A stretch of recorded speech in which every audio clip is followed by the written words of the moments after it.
James Caldwell's hand trembled on his rifle. 3 strangers on his porch. The woman's lips were blue. The boy wasn't breathing right. His daughter Emma had died on a porch like this 7 years ago, begging him to save her while fever burned her alive. He'd failed then. The woman's eyes opened feral and pleading. "Please," she croaked. "My babies." Jim's throat closed. He should walk away. Every instinct screamed at him to lock the door to protect the grave he'd been digging for himself for 7 years. Instead, he knelt down. Before we continue, please subscribe and ring that bell so you never miss these powerful stories. Comment below what city you're watching from. I want to see how far this story travels. Now let's begin. James Caldwell hadn't prayed in 7 years. Not since the fever took Margaret. Not since tiny Emma stopped breathing in his arms, her last word, a whispered "Papa," that still woke him screaming some nights. He'd built this ranch into a fortress after that 40 miles from the nearest town where grief was the only companion he deserved. Dawn broke bitter cold that November morning in 1878. Jim stepped onto his porch with coffee he wouldn't taste, same as every morning, and his boots stopped moving. 3 bodies huddled against his door. The rifle was in his hands before thought caught up. Drifters. Bandits, maybe. This far into Wyoming territory, you didn't take chances. His finger touched the trigger. Then he saw her face. Pale as death. Lips cracked and bleeding. Eyes closed but moving beneath the lids, dreaming or dying, he couldn't tell. A woman, maybe 30, maybe younger. Hard-living aged folks out here. Her arms were wrapped around 2 children like she could shield them from the world with nothing but will. The boy was maybe 8 or 9, face gaunt, breathing shallow. The little girl couldn't have been more than 5, her small fist clutching her mother's threadbare coat. Jim's hands started shaking. Emma had been 5. No. He said it out loud to the ghosts, to God, to whoever was listening. Not again. He should go inside, close the door. This wasn't his problem. People died out here all the time. He'd barely survived his own dying, had no business trying to save anyone else. The woman's eyes opened. They locked onto his. Not begging. Not yet. Just assessing. Calculating if he was the type to shoot or the type to help. Her hand moved slow to the knife at her belt. Don't. Jim lowered the rifle. Ain't gonna hurt you. Then why the gun? Her voice came out like gravel, barely above a whisper. Why the knife? They stared at each other. The wind picked up, carrying ice that felt like needles. The little girl whimpered in her sleep. The sound punched through Jim's chest like a bullet. The woman saw it in his face. She sat up straighter, protective instinct overriding exhaustion. We'll be gone by sunrise. Just needed somewhere the wind couldn't reach us. Sunrise was an hour ago. She blinked, looked at the sky. Something crumbled in her expression. Then we'll go now. Where? Anywhere that's not here. We're not beggars, mister. We just needed... When's the last time those kids ate? Her jaw tightened. That's none of your concern. When's the last time you ate?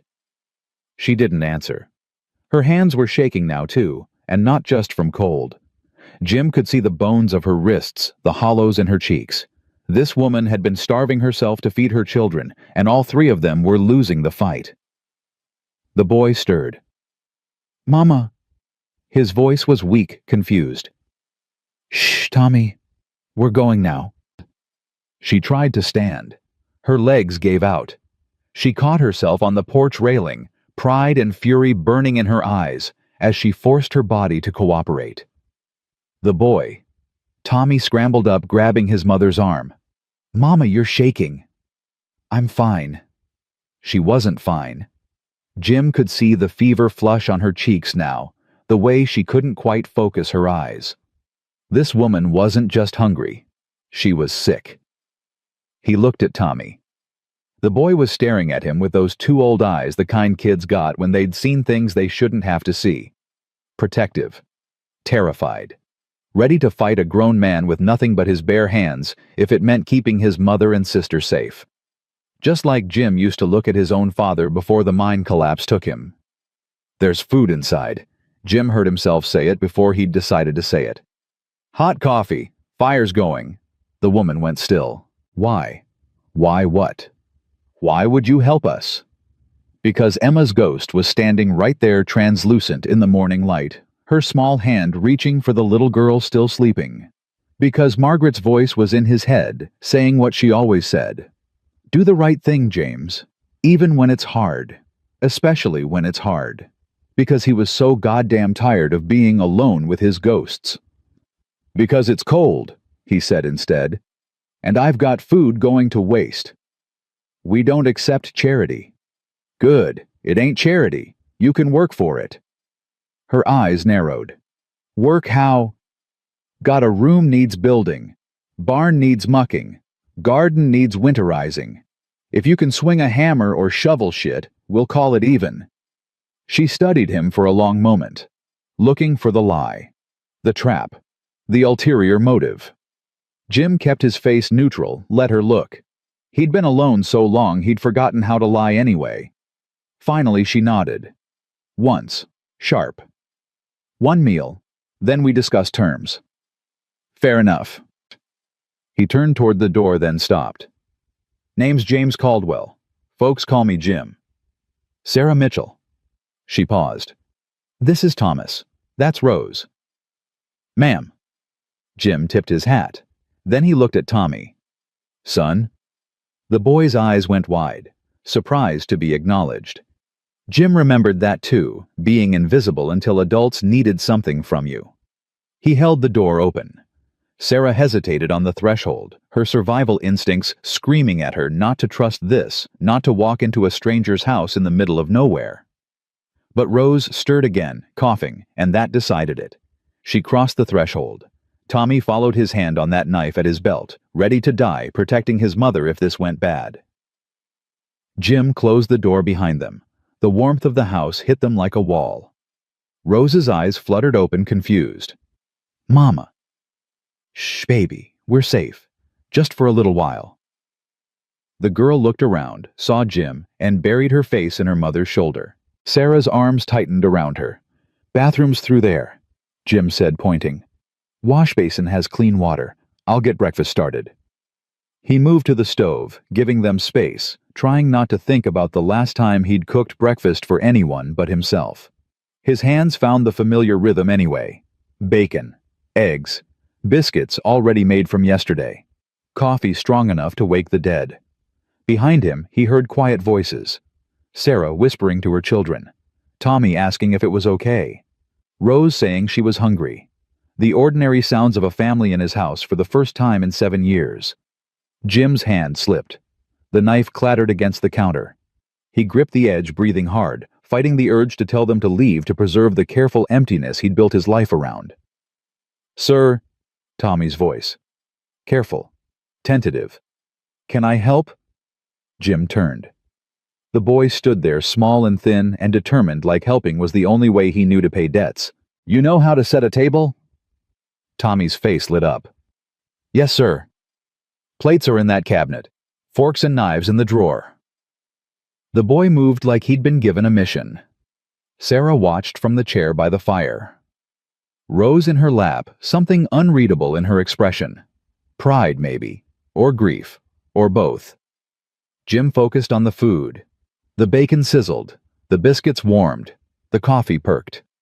Tommy set 4 plates on the table, 4 like it was normal. Like this wasn't the first time in 7 years Jim had needed more than one, and stood back waiting for approval. Good work. The boy's smile could have melted snow. When the food was ready, Jim carried the plates over. Sarah started to stand to serve her children first, but Jim shook his head. Sit. You look like you're gonna fall over. I'm fine. You said that already. Didn't make it true then either. He set a plate in front of Rose. The little girl stared at it like she'd never seen food before. Her hand reached out trembling, then pulled back. It's okay, baby, Sarah whispered. You can eat.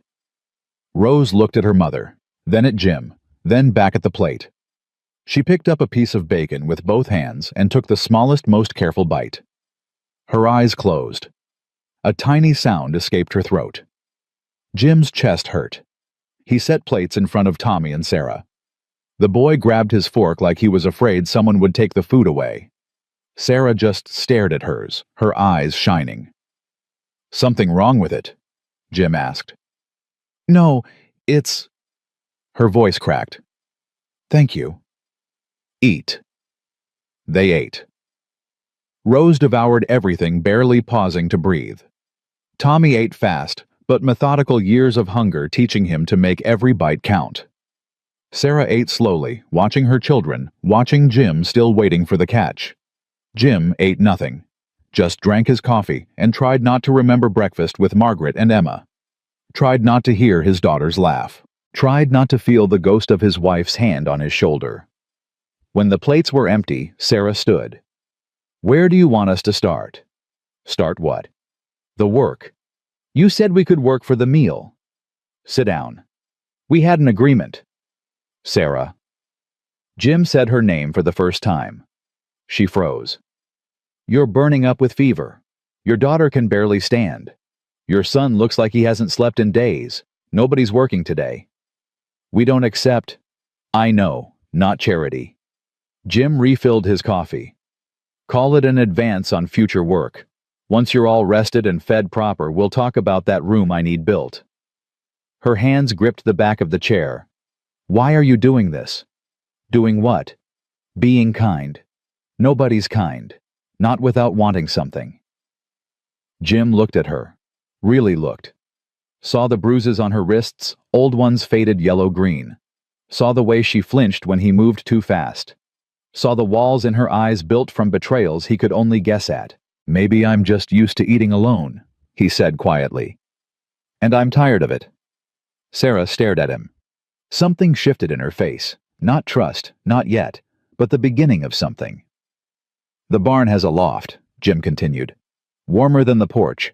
Cleaner than what you've been sleeping in. There's blankets. Privacy. Door you can bar from the inside if it makes you feel safer."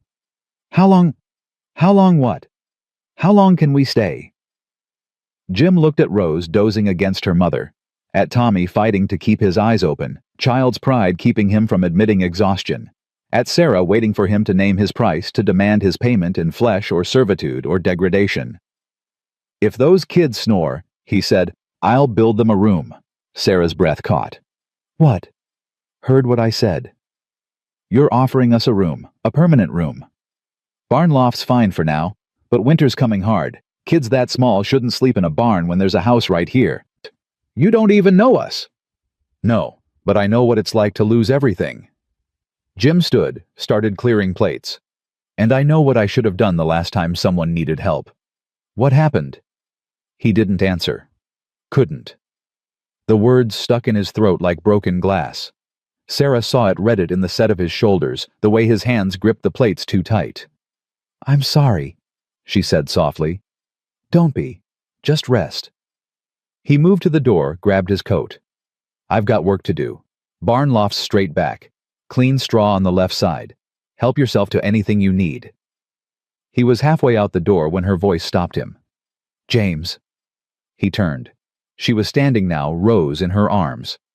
Tommy pressed against her side, a family of 3, held together by nothing but will and love and stubbornness. "Thank you," Sarah said, "for seeing us. For—" her voice broke. "For treating us like people." Jim's throat closed up. He nodded. Once pulled his hat low, and walked out before she could see the wetness in his eyes.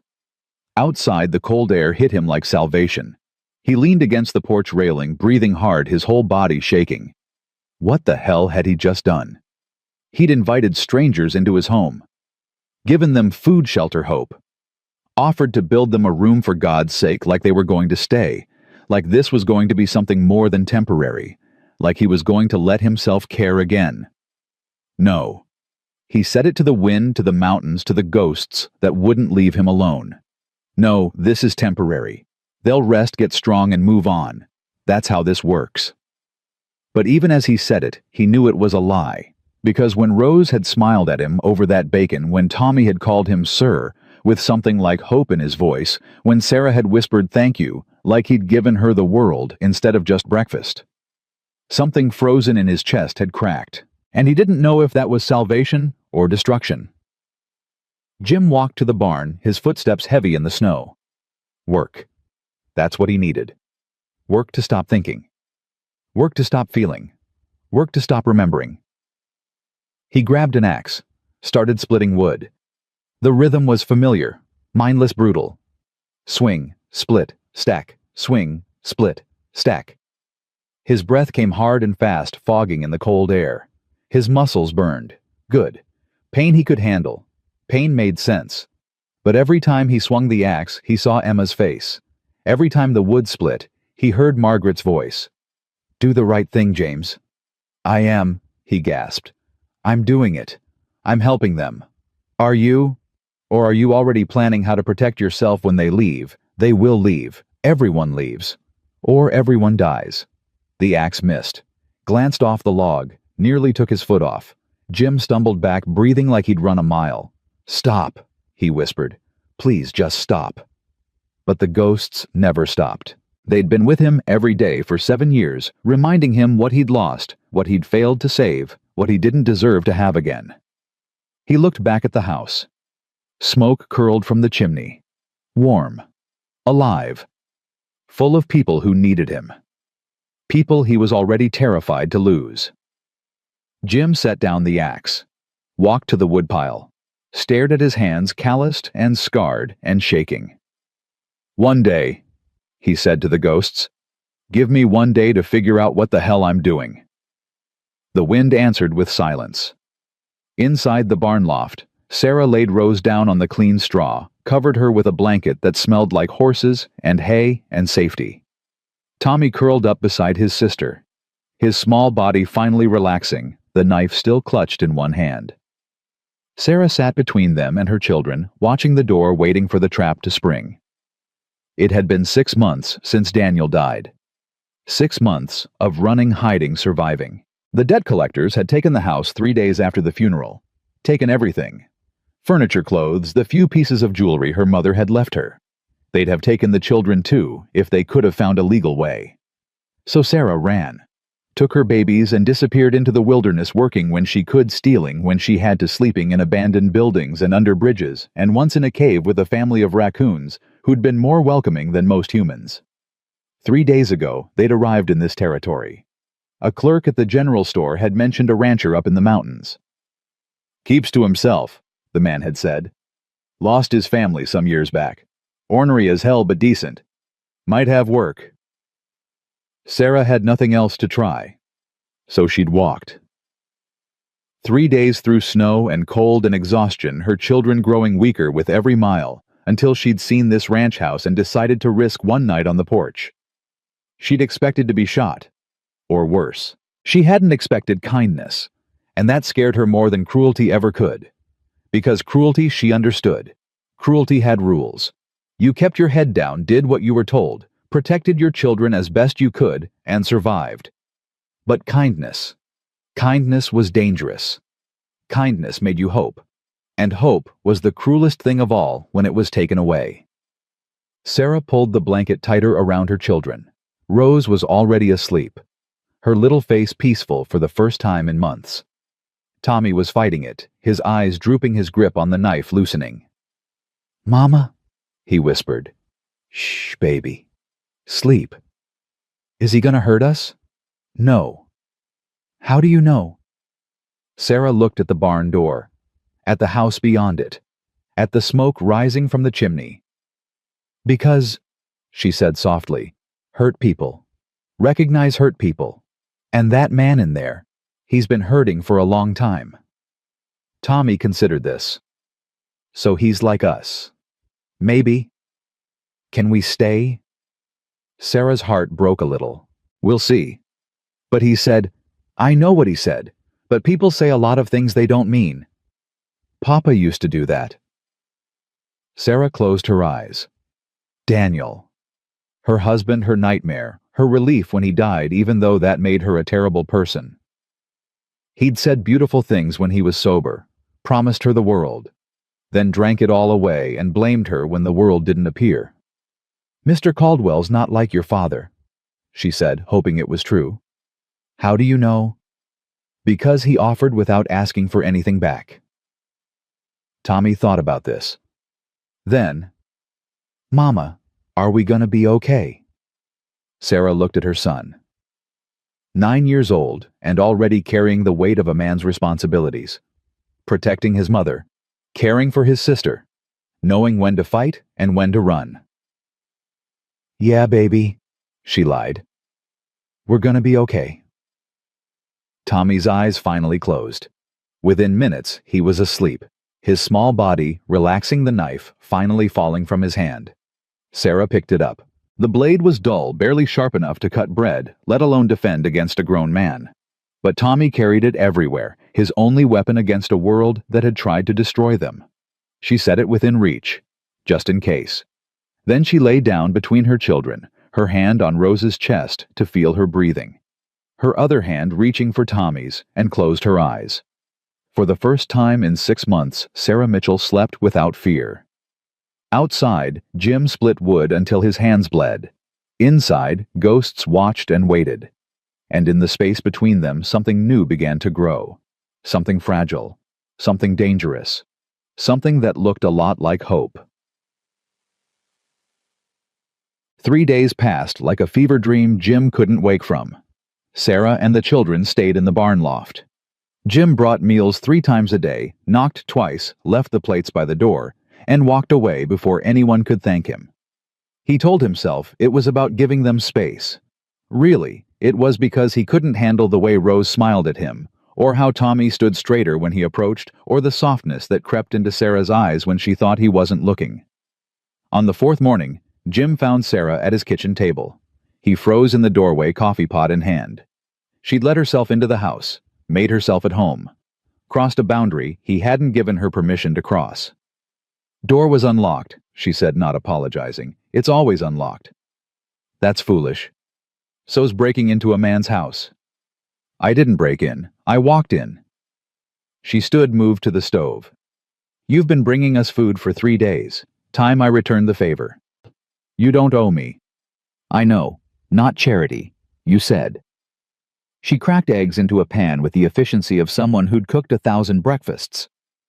"But my children are eating you out of house and home, and I'm not the type to sit idle while a man works himself to death feeding us."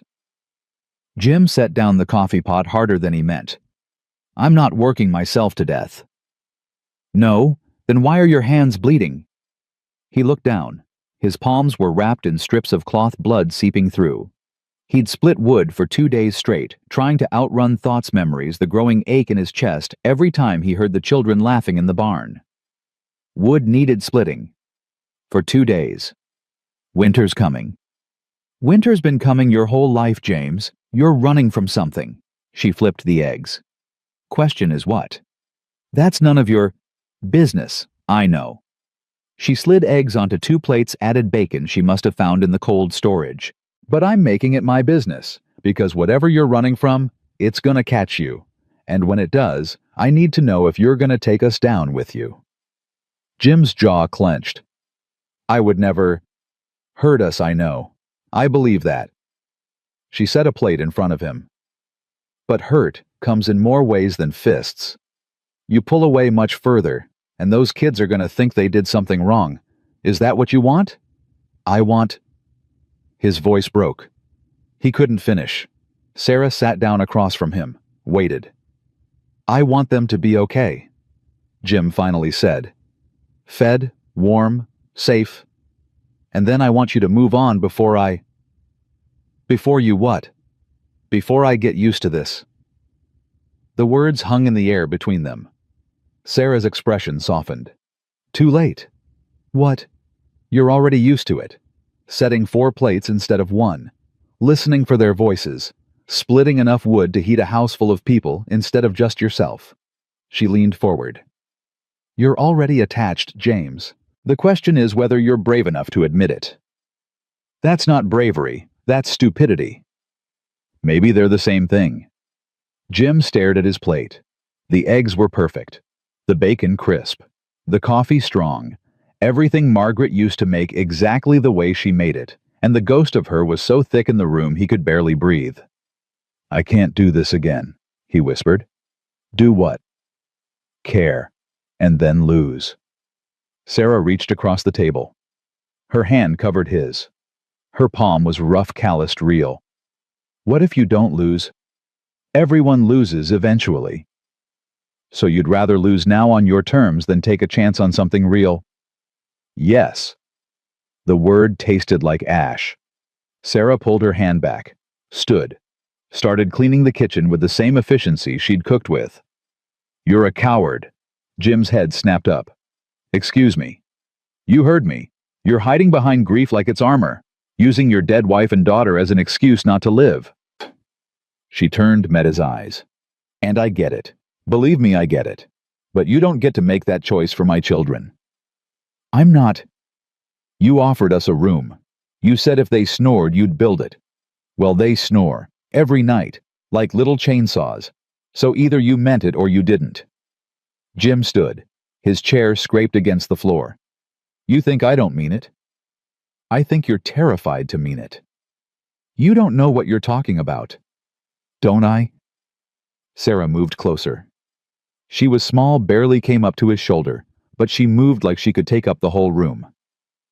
My husband beat me for 2 years, told me I was worthless, that I deserved it, that no one would ever want me or my children.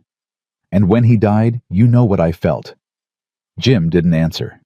Relief, pure, terrible relief.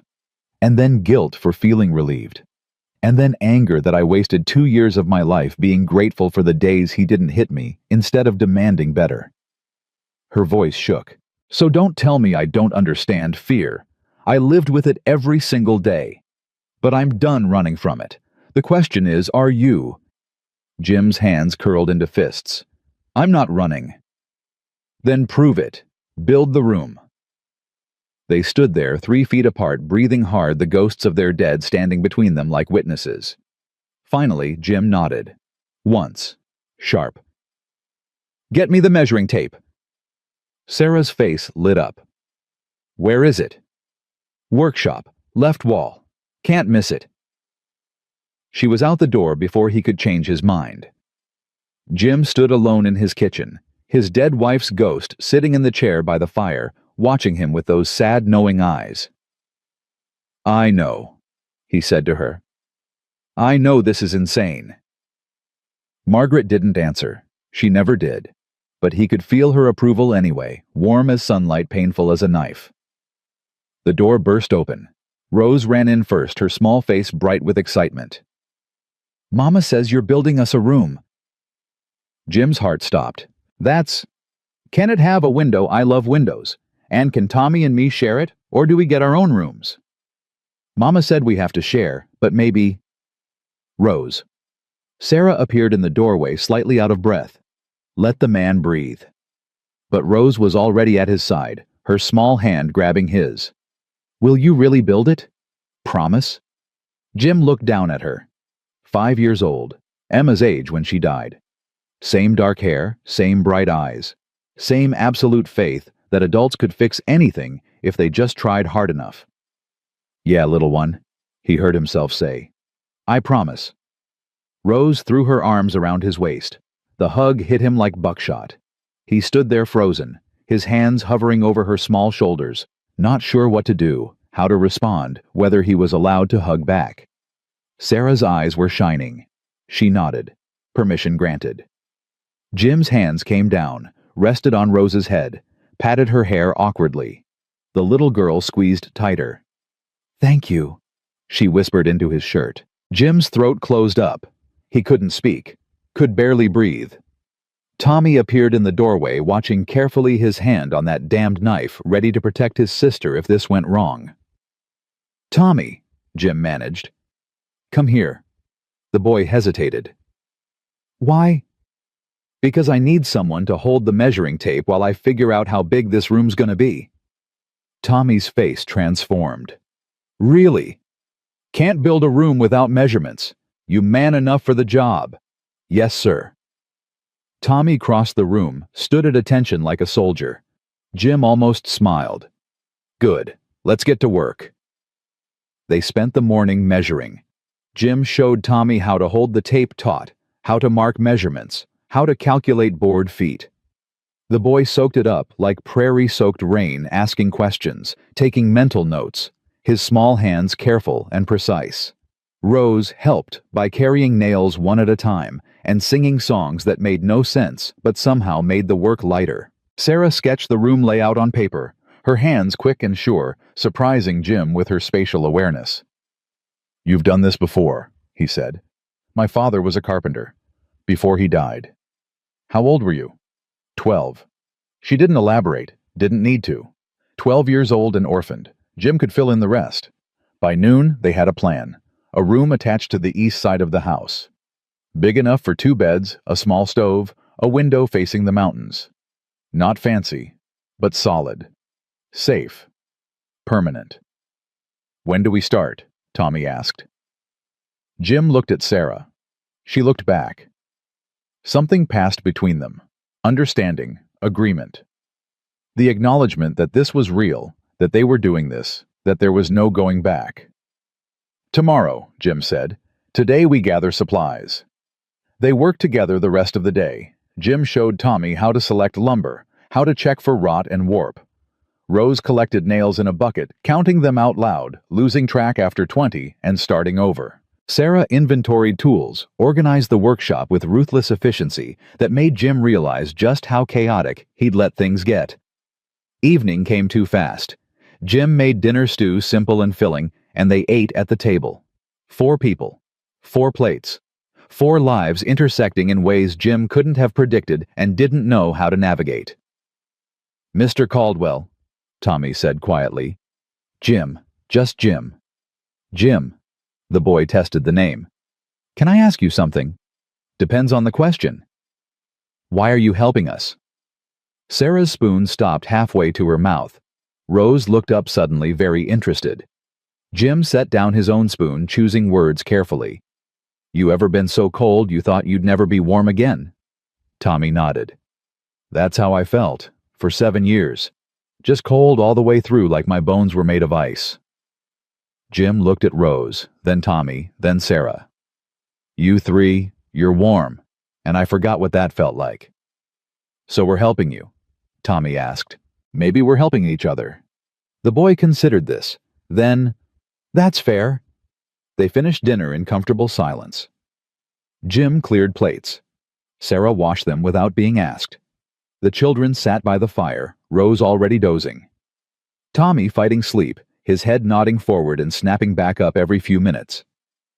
"Take them to the loft," Jim said. "Get them settled. I'll bank the fire."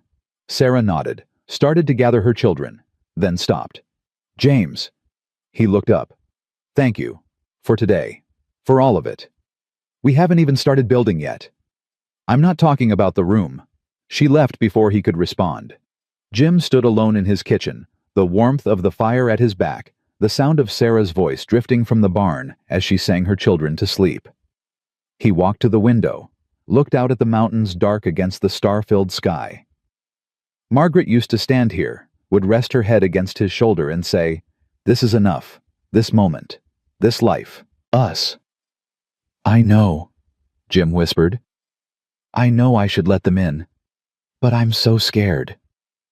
The wind picked up, moved through the trees like breathing, like an answer. Jim touched the window glass, cold, real, present. "Okay," he said to Margaret's ghost. "Okay, I'll try." That night he dreamed of Emma. She was 5 years old, running through a meadow laughing. Margaret chased her, young and healthy and alive. They were playing a game, something simple and joyful. Jim tried to call out to them, but no sound came. Then Emma stopped, turned, looked right at him. "Papa, why are you just watching? I don't know how to do anything else." "Yes, you do." She held out her hand. "You just forgot." Jim tried to move. His feet were rooted to the ground. "I can't." "You can." Margaret appeared beside Emma, her hand on their daughter's shoulder. "You just have to choose to." "What if I fail again? What if you don't?" Jim woke up gasping. Moonlight streamed through the window. The house was silent. He sat up, his heart pounding, Margaret's voice still echoing in his ears. "What if you don't?" He got up, pulled on pants and a shirt, walked outside barefoot, not caring about the cold. The barn was dark, except for a soft glow from the loft. Someone was awake. Jim climbed the ladder quietly, found Sarah sitting in the doorway of the loft, wrapped in a blanket staring at the stars. She didn't turn when he approached. "Couldn't sleep?" she asked. "Bad dreams?" "I get those too." Jim sat beside her, not too close, leaving space. They sat in silence for a while, breathing cold air, watching stars wheel overhead. "My husband used to hit me," Sarah said suddenly. "You probably figured that out already." "The bruises." "Yeah." She pulled the blanket tighter. "First time he apologized, cried, swore it would never happen again. So I believed him. Second time he blamed me. Said I made him angry. Said if I just listened better, tried harder, he wouldn't have to discipline me." Jim's hands curled into fists. "Third time, I stopped counting. Because what was the point? He was who he was, and I was trapped." She looked at him. "You want to know why I really ran after he died?" "Why?" "Because I was afraid I'd become him. Afraid I'd teach my children that love meant pain, that they deserved to be hurt, that they should accept cruelty as normal." Her voice broke. "I couldn't let them grow up thinking that's what love looks like." "It's not," Jim said firmly. "Love is what you do every day. Protecting them, feeding them, teaching them they deserve better." "Is that what you're doing? Teaching us we deserve better?" "I'm trying." Sarah shifted closer, not touching but close enough that Jim could feel her warmth. "I need you to know something. If you change your mind, if this gets too hard, if you decide you can't do this, I need you to tell me. Don't just pull away and let us wonder what we did wrong. My children have had enough of that." "I won't. Promise me, James. Promise me you'll be honest, even if the truth is that you want us gone."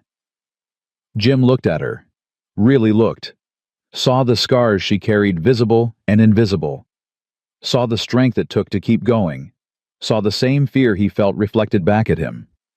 "I promise," he said, "but I don't want you gone." "Then what do you want?" "I don't know yet, but I'm willing to find out if you are." Sarah smiled, small, tentative, real. "Okay." They sat together until the stars began to fade. Then Jim stood, offered his hand, helped her up. Their fingers lingered together for a moment longer than necessary. "Get some sleep," he said. "Tomorrow we start building." "Tomorrow?" she echoed.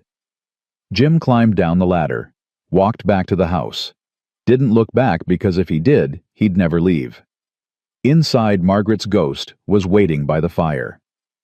"I know," he told her. "I'm doing it. I'm trying." The ghost smiled, then faded. And for the first time in 7 years, Jim went to bed and didn't dream of death. Morning came cold and clear. Jim woke before dawn, his body moving on instinct. Coffee, breakfast, work, the familiar rhythm of survival. But when he walked into the kitchen, Sarah was already there. Coffee made, breakfast cooking, moving through his space like she'd always been there. "Morning," she said, not turning around. "Morning." Jim poured coffee. "You don't have to." "I know, but I want to." She slid eggs onto plates. "Besides, if we're building today, we need a good breakfast." Tommy and Rose appeared moments later, faces bright with excitement. Rose climbed into a chair, swinging her feet.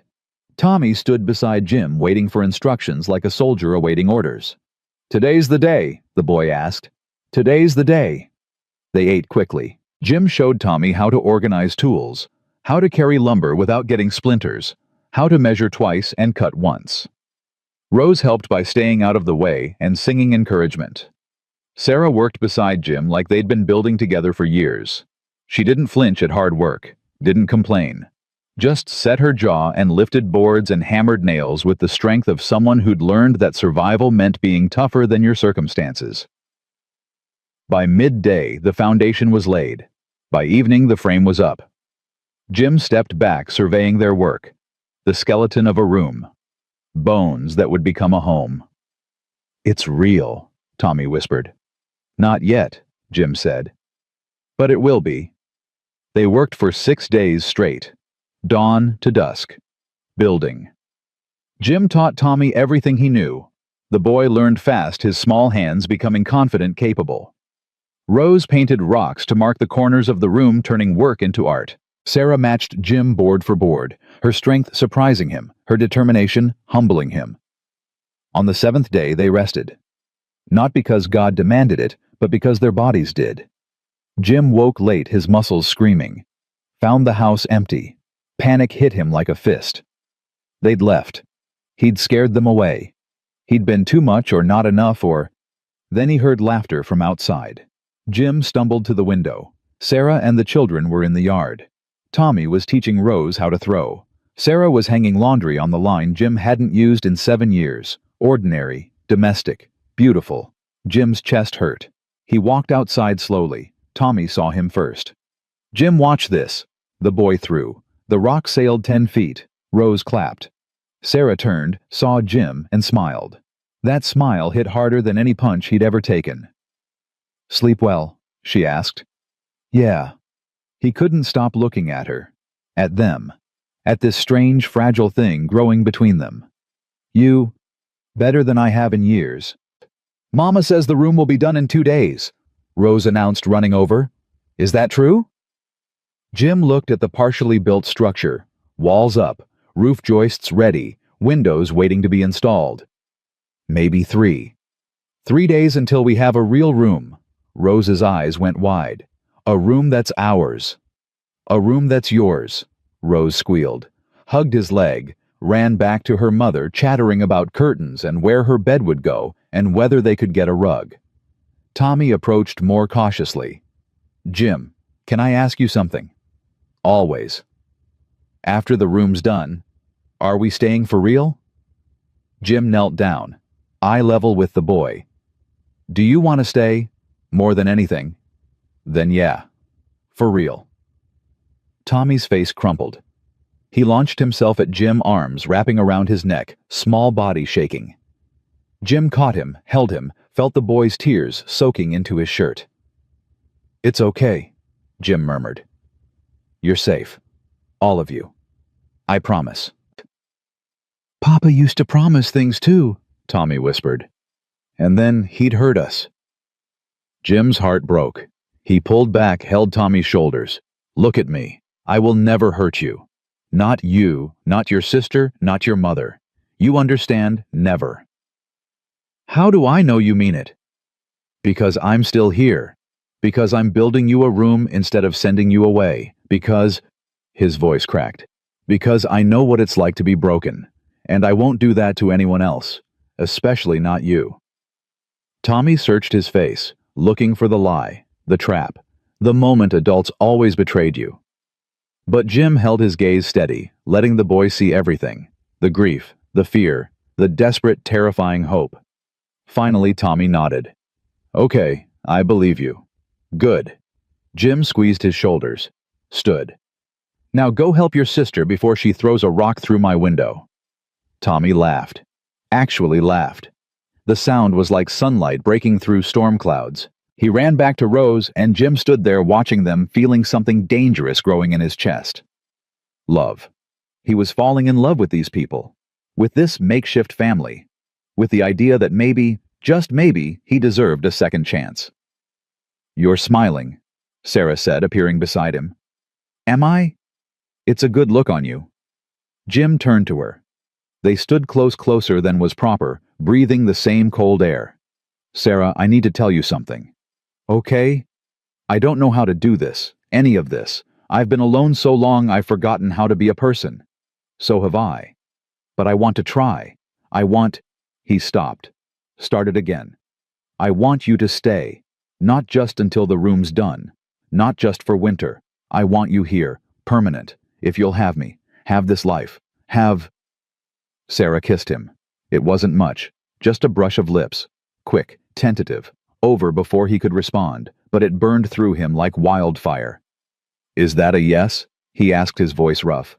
"That's a maybe. Ask me properly after the room's done, and we've survived winter together, and we're sure this isn't just convenience or loneliness or..." Jim kissed her back. Longer this time. Deeper. Tasting coffee and hope, and the promise of something worth fighting for. When they pulled apart, they were both breathing hard. "That's still my answer," Sarah whispered. But she was smiling. Fair enough. They stood there, foreheads together, while Tommy and Rose played in the yard, and the mountains watched, and the ghosts of their dead finally stopped screaming. 3 days later, the room was finished. Roof solid, walls painted, windows installed, 2 beds built by hand, a small stove for heat. Curtains Sarah had sewn from fabric Jim bought in town, ignoring the stares and whispers. They stood in the doorway together. Jim, Sarah, Tommy, Rose. A family. Maybe. Almost. If they were brave enough to claim it. "It's perfect," Rose breathed. "It's ours," Tommy asked, still not quite believing. Jim knelt down, pulled out his knife, carved into the doorframe right there in front of them. Thomas and Rose Mitchell, 1878 home. He stood, looked at Sarah. Permanent enough? Her eyes filled with tears. She nodded. Couldn't speak. Just pulled him close, and he wrapped his arms around her, and the children grabbed them both, and they stood there in the doorway of the room they'd built together, holding on like they could make the moment last forever. Outside, snow began to fall, the first snow of winter. It would be a hard season, but they'd face it together, and that made all the difference. The snow kept falling. 3 inches.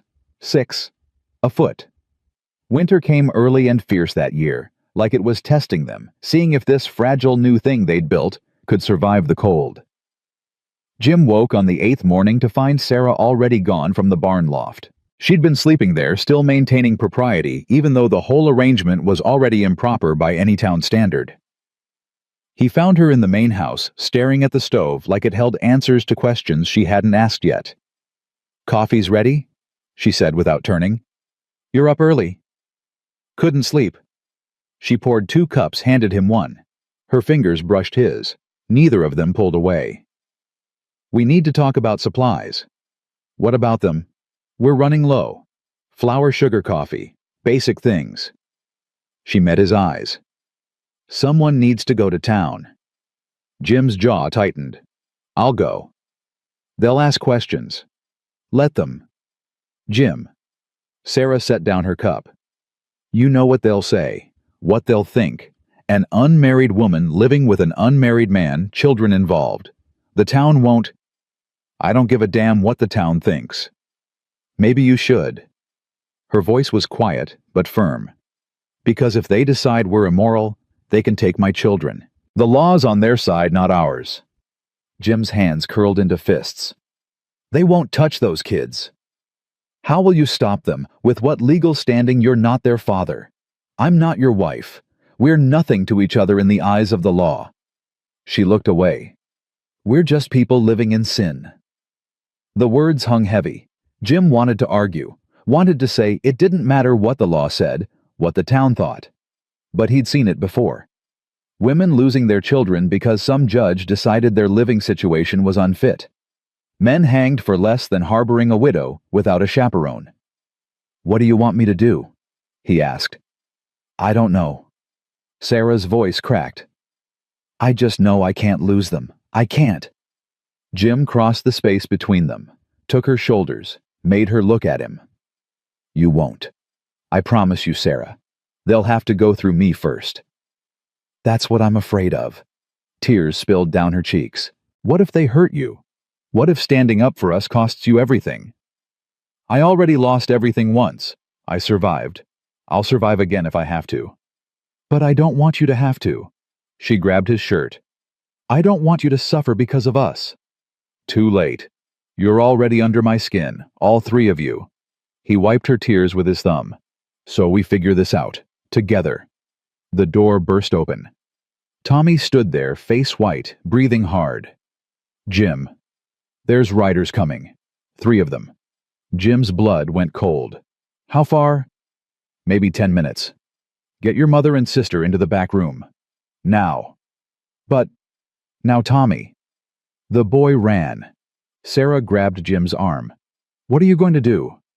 Whatever I have to. He moved to the door, grabbed his rifle from above the frame. Checked the chamber. 6 rounds. He hoped he wouldn't need them. James, Sarah's voice stopped him. Don't do anything stupid. Define stupid. Getting killed for us. He looked back at her, memorized her face just in case. Go, keep the children quiet. Don't come out until I say. She nodded, disappeared into the back. Jim heard the soft sounds of her gathering the children, her voice low and soothing. Then silence. Jim walked onto the porch. The riders appeared through the snow like ghosts. 3 of them, just like Tommy said. Jim recognized them immediately. Martha Blackwood rode in front, sitting her horse like a queen surveying a conquered kingdom. Beside her was Silas Thornton, the town clerk who'd proposed to Sarah. Behind them, Sheriff Edmund Price, hand resting on his pistol. They stopped 20 feet from the porch. Martha spoke first. Mr. Caldwell, we need to have a conversation. About what? About the situation you've created here. She looked at the house, the barn, the fresh lumber of the new room. We've heard disturbing reports. A woman and children living on your property. No marriage, no chaperone.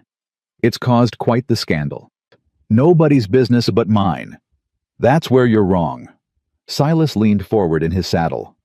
When children are involved, it becomes the community's business. Their moral welfare must be considered. Their moral welfare. Jim's voice was dangerously quiet. They were starving when they got here. Dying. You want to talk about morality? Where were you good Christian folks when this woman was walking 3 days through snow with nothing but the clothes on her back? Martha's face hardened. We can't help those we don't know about.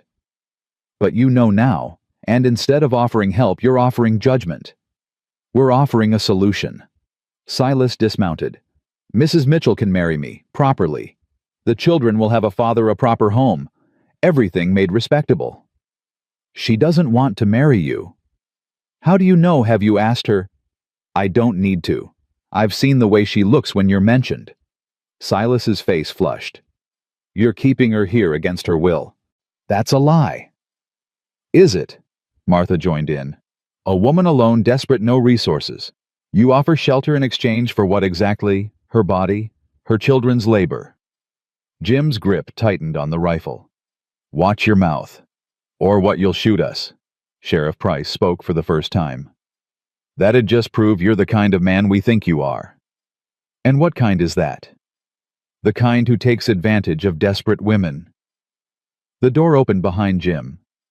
Sarah stepped out, children flanking her. Jim's heart sank. He'd told her to stay inside.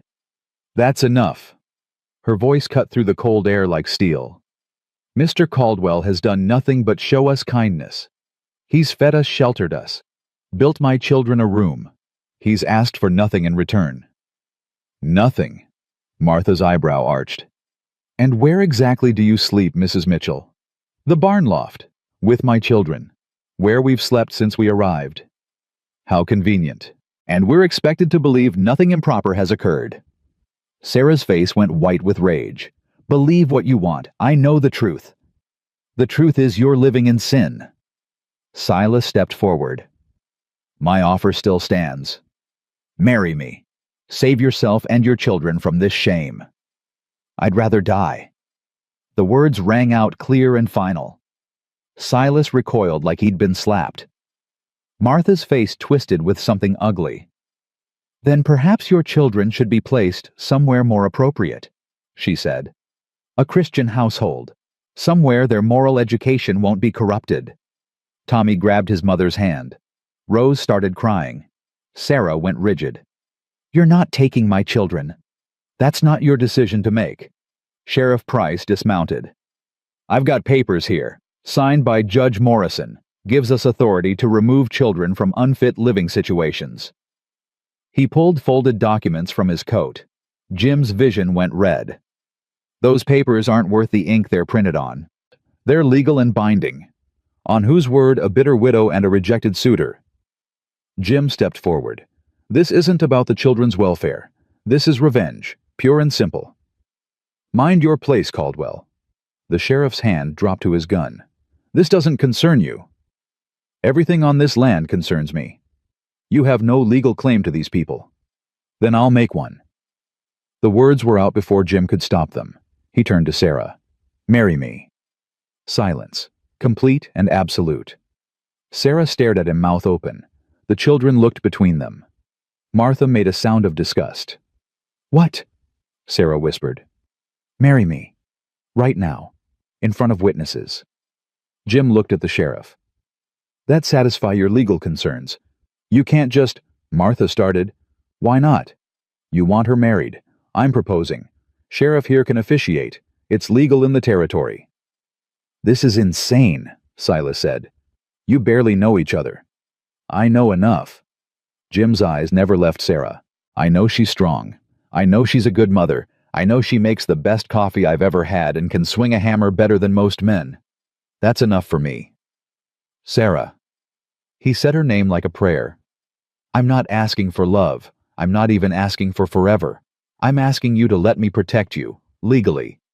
So nobody can take your children. So you never have to be afraid again." "James," her voice broke, "you can't marry me out of pity." "It's not pity. Then what is it?" He wanted to say, love. Wanted to tell her that somewhere between that first breakfast and building the room, between teaching Tommy to hammer and watching Rose paint rocks, he'd fallen completely and irrevocably in love with all three of them. But the words stuck in his throat, too big, too terrifying. "It's the right thing to do," he said instead. Something flickered in Sarah's eyes. Disappointment, maybe, but also relief. She looked at her children. Tommy nodded frantically. Rose was still crying, but she reached for Jim's hand. "Okay," Sarah said quietly. "Okay, I'll marry you." Martha exploded. "This is a farce, Sheriff. You can't allow this." "Why not?" Price looked almost amused. "They're both of age, both willing. I got the authority to perform the ceremony right here. Solves the legal problem neat and clean. But, unless you want to admit this was never about the children's welfare." The sheriff's expression hardened. "Was it Mrs. Blackwood?" Martha's mouth opened and closed. Silas looked like he wanted to be anywhere else. Finally, Martha jerked her horse around. "Fine, marry her. But don't expect the town to accept this. Don't expect invitations or kindness or Christian charity when winter gets hard and you realize you've shackled yourself to used goods and another man's brats." Jim moved faster than thought, crossed the space, grabbed her horse's bridle. His voice came out low and deadly. "You ever call them that again, I'll forget you're a woman." "You dare threaten me?" "That's not a threat, that's a promise." He released the bridle. "Now get off my land." Martha and Silas left at a gallop. The sheriff watched them go, then turned back to Jim and Sarah. "You two sure about this?" Jim looked at Sarah. She looked back. They were standing at the edge of a cliff about to jump, no idea if there was water below or rocks. "Yeah," Jim said. "We're sure." "All right then." Price pulled out a small prayer book. "Let's make this legal." The ceremony took 5 minutes. No flowers, no music, no celebration. Just two people standing in the snow, promising things they weren't sure they could deliver, witnessed by a skeptical sheriff and two confused children. "Do you, James Caldwell, take this woman to be your lawfully wedded wife?" "I do." "Do you, Sarah Mitchell, take this man to be your lawfully wedded husband?" Sarah's hand trembled in Jim's. "I do." "By the power vested in me by the Wyoming Territory, I pronounce you man and wife." Price closed the book. "You can kiss her if you want, or not. Up to you." Jim looked at Sarah.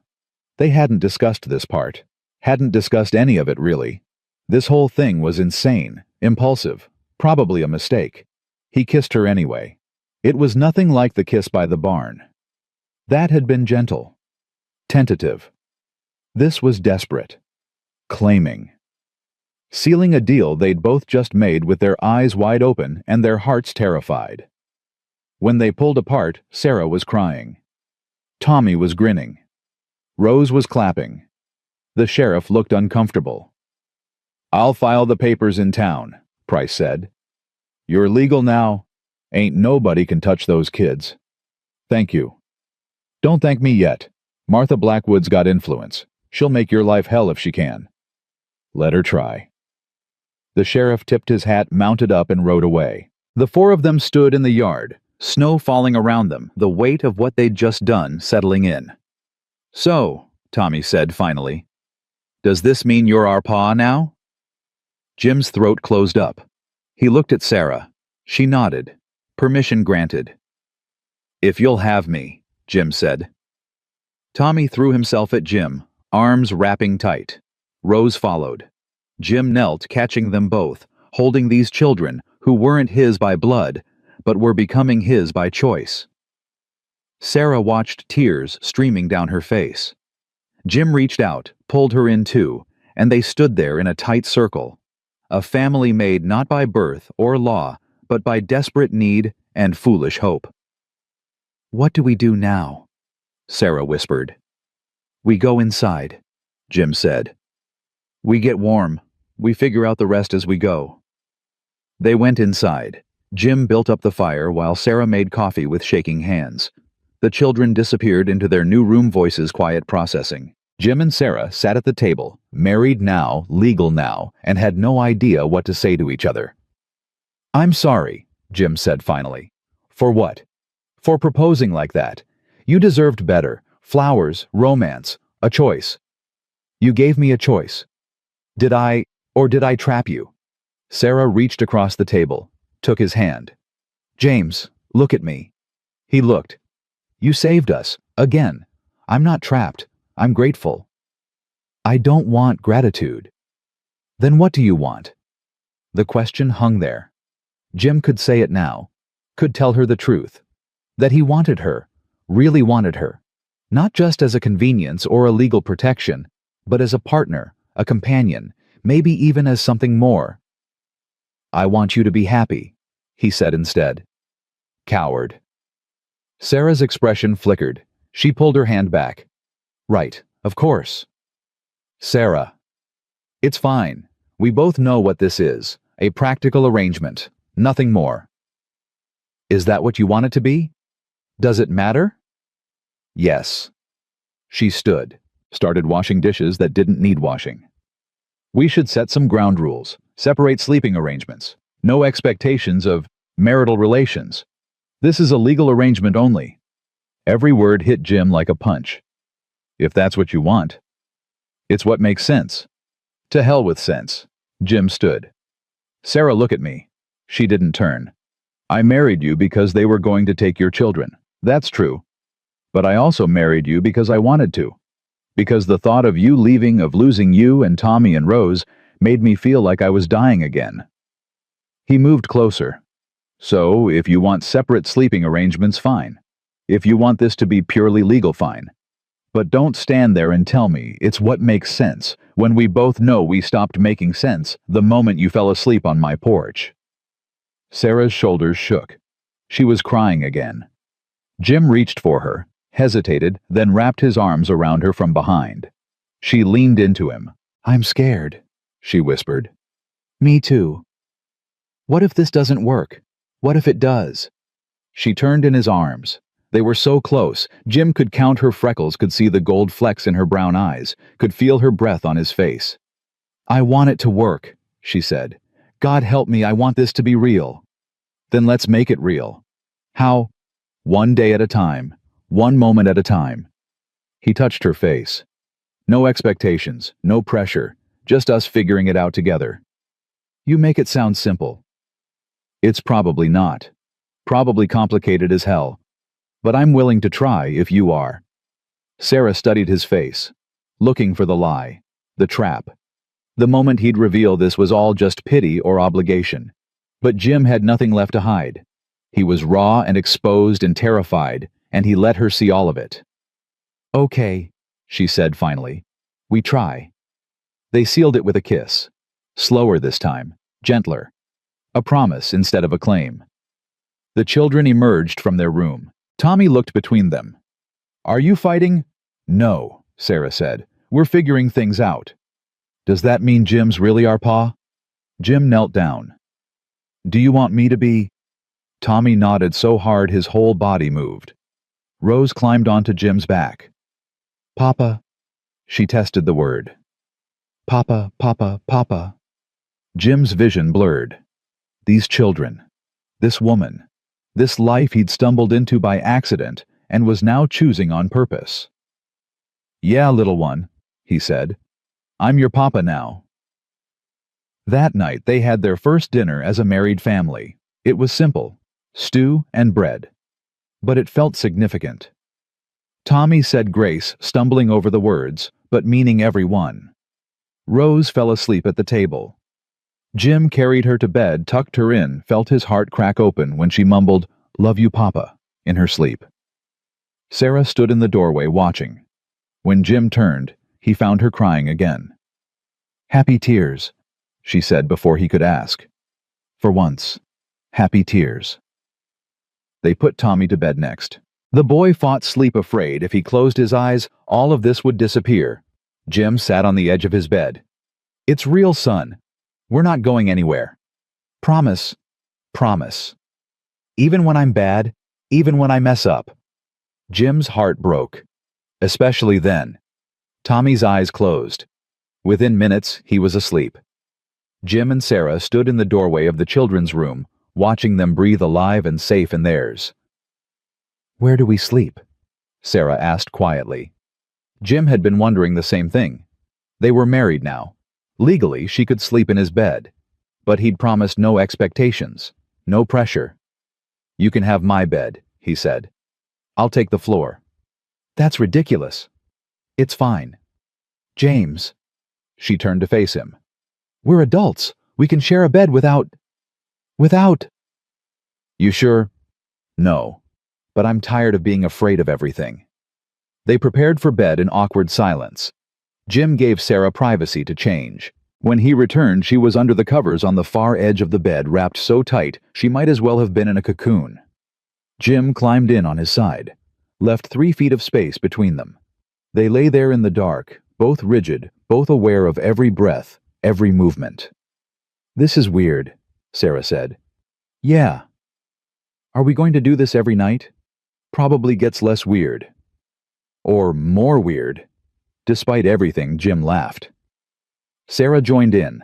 The tension broke. They lay there giggling like children until their sides hurt. "We're ridiculous," Sarah said.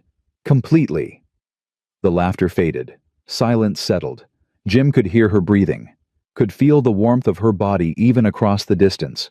His hand rested on the bed between them. Sarah's hand moved, inched across the space, found his, their fingers laced together. "Good night, husband," she whispered. Jim's chest tightened. "Good night, wife." They fell asleep like that, holding hands, not touching otherwise. 2 people learning how to be close again after years of isolation and pain. Outside, the snow kept falling. Inside, the fire burned low. And for the first time in 7 years, Jim Caldwell slept through the night without nightmares. He dreamed of Margaret. She stood in a meadow filled with wildflowers, Emma beside her, both of them translucent in the golden light. "You did good, James," Margaret said. "I miss you." "I know, but it's time to let go." "I don't know how." "Yes, you do." She smiled. "You're already doing it." Emma waved. "Bye, Papa. Love you." "I love you too, baby girl." They faded. Not gone exactly, just at peace. Jim woke with tears on his face and Sarah's hand still in his. She was awake watching him. "Bad dream." "No," he said. "The opposite." She didn't ask what he meant, just squeezed his hand, and Jim squeezed back. They were married now, legal now. But more than that, they were choosing each other. Every day, every moment, building something real from the wreckage of their broken lives. It wasn't perfect, it wasn't easy, but it was theirs, and that was enough. Winter tightened its grip.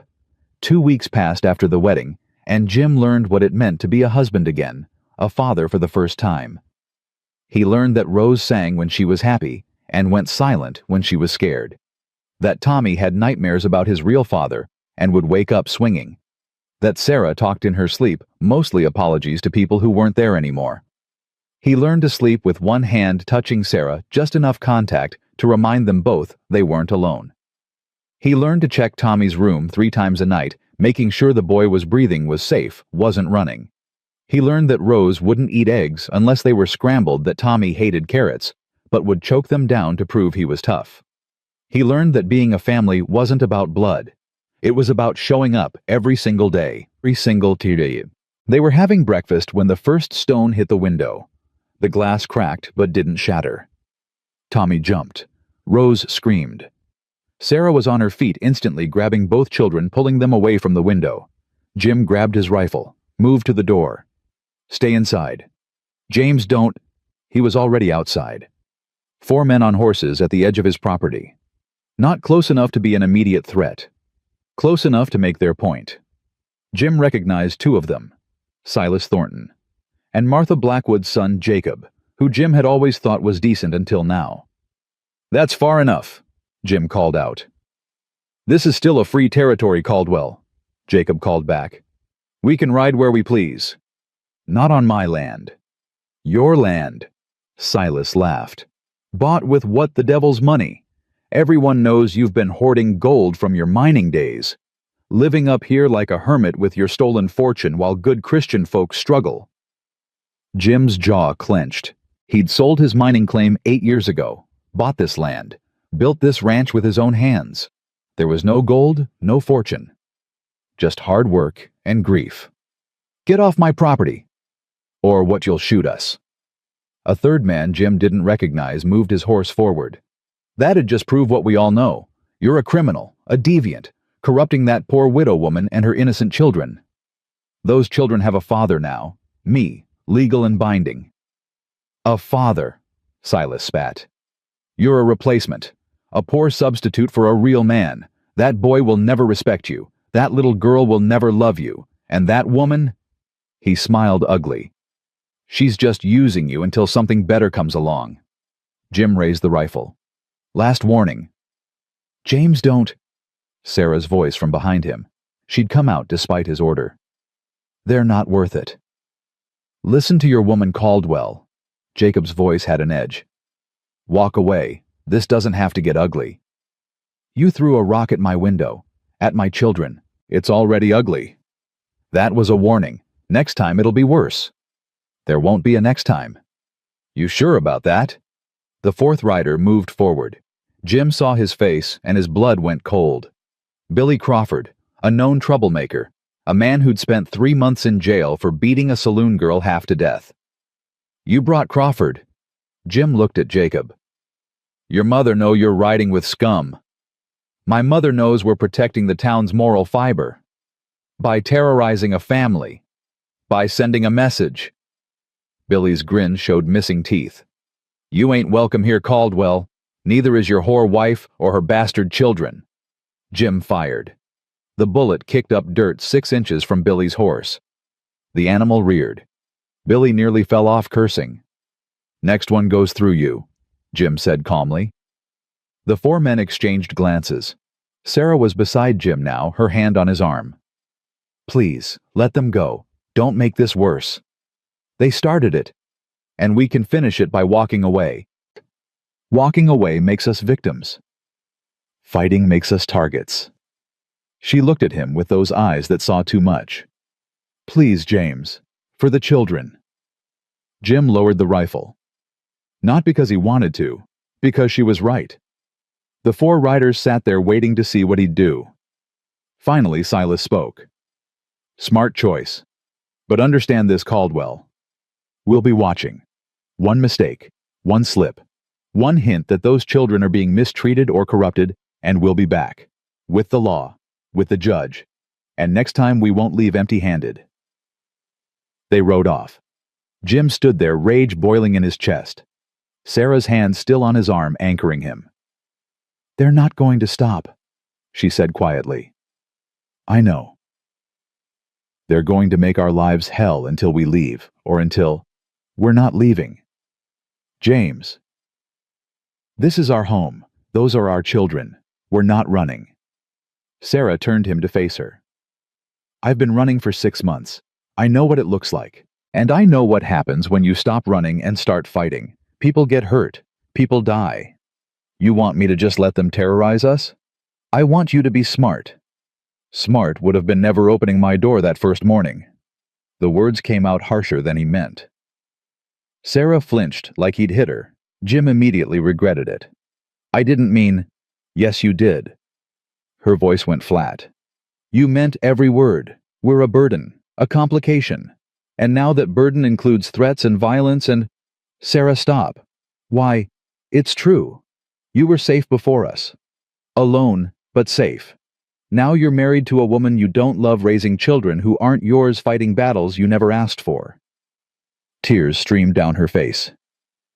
Maybe they're right. Maybe we should leave. No. Jim grabbed her shoulders. No. You're not leaving. I won't let you. You can't stop us. Watch me. His voice broke. Sarah, I married you because I wanted to. I'm fighting for you because I choose to. Those children in there, they're mine now, by law, by choice, by every measure that matters. And I will burn this whole territory down before I let anyone take them. Even if it costs you everything. I already told you. I lost everything once. I survived. But losing you, he pulled her close. Losing you and Tommy and Rose, that would actually kill me. Sarah collapsed against him, sobbing. Jim held her while she broke, while she let out all the fear and exhaustion and terror she'd been holding in. The door opened. Tommy stood there, Rose hiding behind him, both children pale and scared. Are they coming back? Tommy asked. Jim looked at his son. His son. When had that happened? When had this boy become his in more than just legal paper? Maybe, probably, but it doesn't matter. Why not? Because we're stronger than they are. How do you know? Because we have something worth fighting for. They just have hate. Jim held out his arm. Tommy ran to him. Rose followed. They stood there in a tight circle, Sarah crying. The children scared Jim, holding them all together through sheer will. What do we do? Tommy whispered. We keep living. We don't let them make us afraid. We don't let them win. But what if they come back with guns? What if they hurt Mama or Rose or… They won't get the chance. Jim's voice was steel. I promise you, son, I will die before I let anyone hurt this family. Tommy looked up at him. Papa, I don't want you to die. The word hit Jim like lightning. Papa, not Jim, not Mr. Caldwell. Papa, like it was the most natural thing in the world. I'm not planning on it, kid. Jim ruffled his hair. But I need you to do something for me. What? I need you to be brave. Can you do that? Tommy nodded, his small jaw set. I can be brave. Good, because your sister needs you. Your mama needs you. And I need you. What about you? Who do you need? Jim looked at Sarah. She looked back. I have everyone I need right here. They went inside. Jim barred the door, checked the windows, loaded extra weapons. Sarah kept the children occupied, reading to them, playing games, pretending everything was normal. But Jim saw the fear in her eyes every time a branch snapped or the wind howled. That night, Tommy's nightmares came back. Jim woke to the sound of screaming. He was in the boys' room before full consciousness caught up.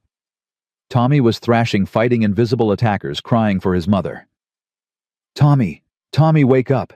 You're safe. I've got you. Tommy's eyes flew open. Wild, terrified. He swung. His fist connected with Jim's jaw. Jim took it, didn't flinch, just held the boy while he fought. It's me. It's Papa. You're safe. Slowly, Tommy stopped fighting. Recognition filtered through the panic. Papa? Yeah, son. I'm here. Tommy grabbed him.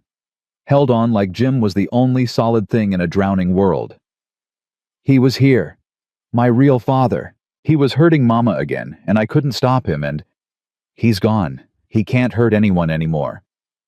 But those men today, they wanted to hurt us. I know. What if they come back? What if they're like him? What if… Then I'll stop them. Jim pulled back, looked Tommy in the eye. Listen to me. Your father hurt you because he was weak. Because he was a coward who only felt strong when he was hurting people smaller than him. I'm not like that. You understand, I will never hurt you, and I will never let anyone else hurt you either. You promise? On my life. Tommy studied his face, looking for the lie, the crack. The moment adults always showed you they couldn't be trusted. But Jim held his gaze steady, letting the boy see everything. Okay, Tommy whispered. I believe you. Sarah appeared in the doorway. Is he all right? Nightmare. Jim stood, lifted Tommy easily. The boy was light too light, still recovering from months of hunger. I've got him. He carried Tommy to his and Sarah's bed, set him down between them. Rose woke up confused, and Sarah brought her too. All four of them in one bed, the children between them, a family huddled together against the dark. Tell us a story, Papa, Rose said sleepily. What kind of story? A happy one. Jim looked at Sarah. She nodded. So Jim told them about Margaret and Emma, not the death, not the grief, the good parts, the laughter, the love, the ordinary moments that made life worth living. Did you love them? Tommy asked. More than anything. Do you still? Always will? Does that mean you can't love us? Jim's breath caught.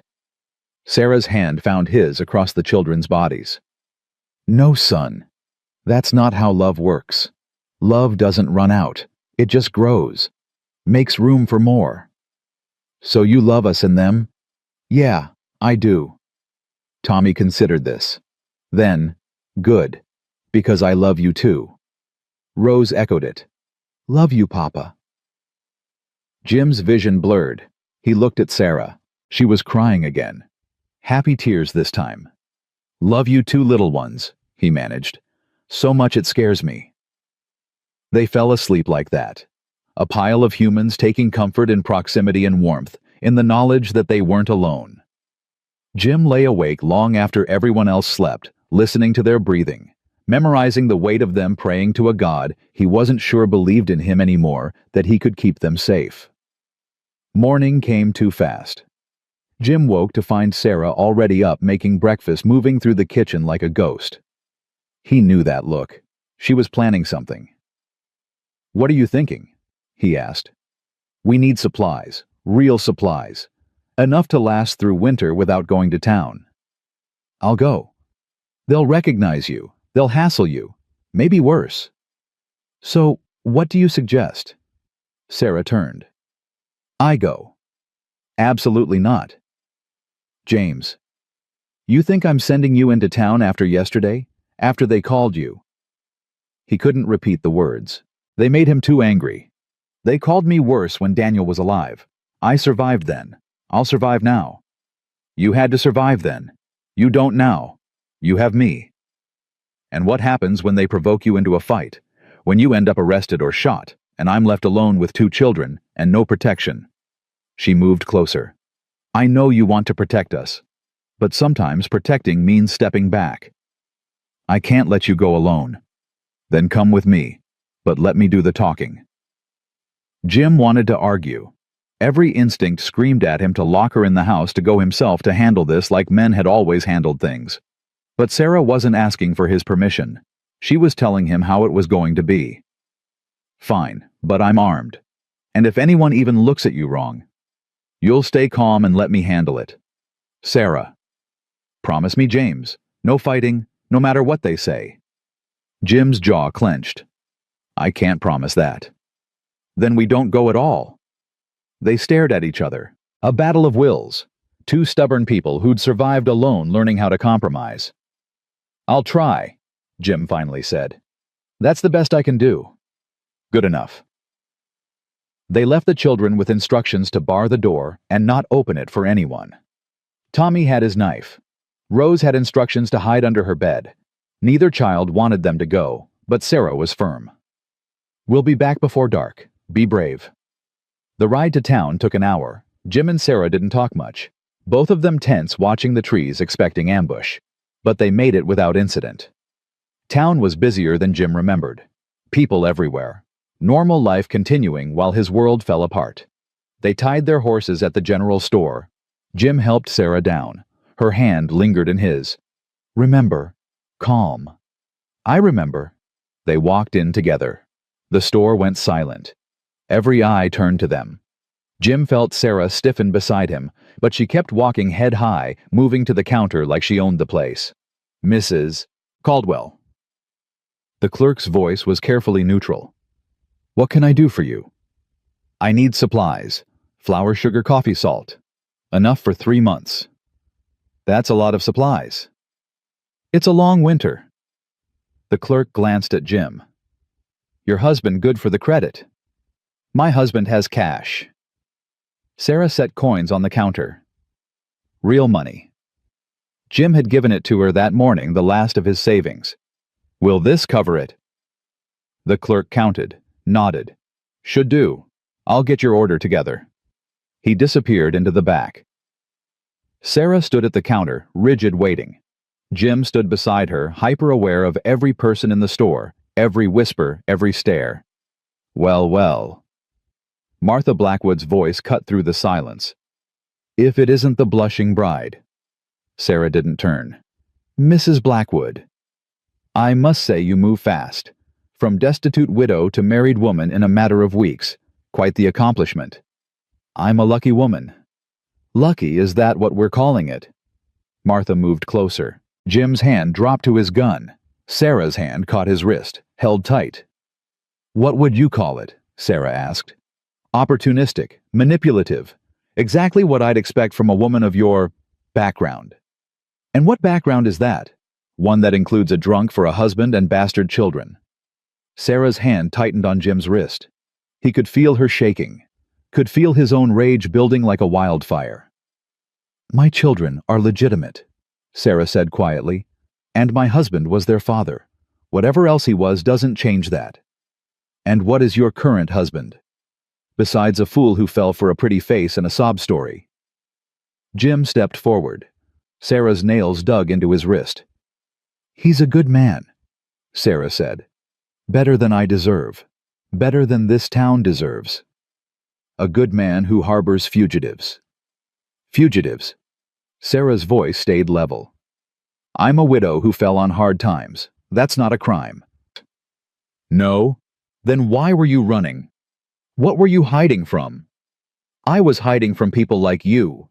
People who judge before they know the facts. People who prefer cruelty to compassion. Martha's face flushed. You dare speak to me about cruelty? You who corrupted a good man, turned him against his community, isolated him on that ranch like some kind of hermit king. I corrupted no one. James made his own choices. Because you manipulated him. Used your feminine wiles and your poor helpless children to... Enough. Jim's voice cut through the store. You want to attack someone, attack me. Leave my wife alone. Your wife. Martha laughed. A wife of convenience. A business arrangement. You don't love her. How could you? You barely know her. You're right. I barely know her.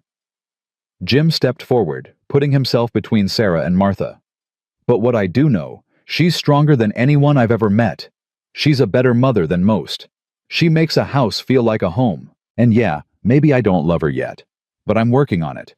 And when I get there, it'll be real. More real than anything you've ever felt. Silence. Complete and total. Martha's face went white, then red.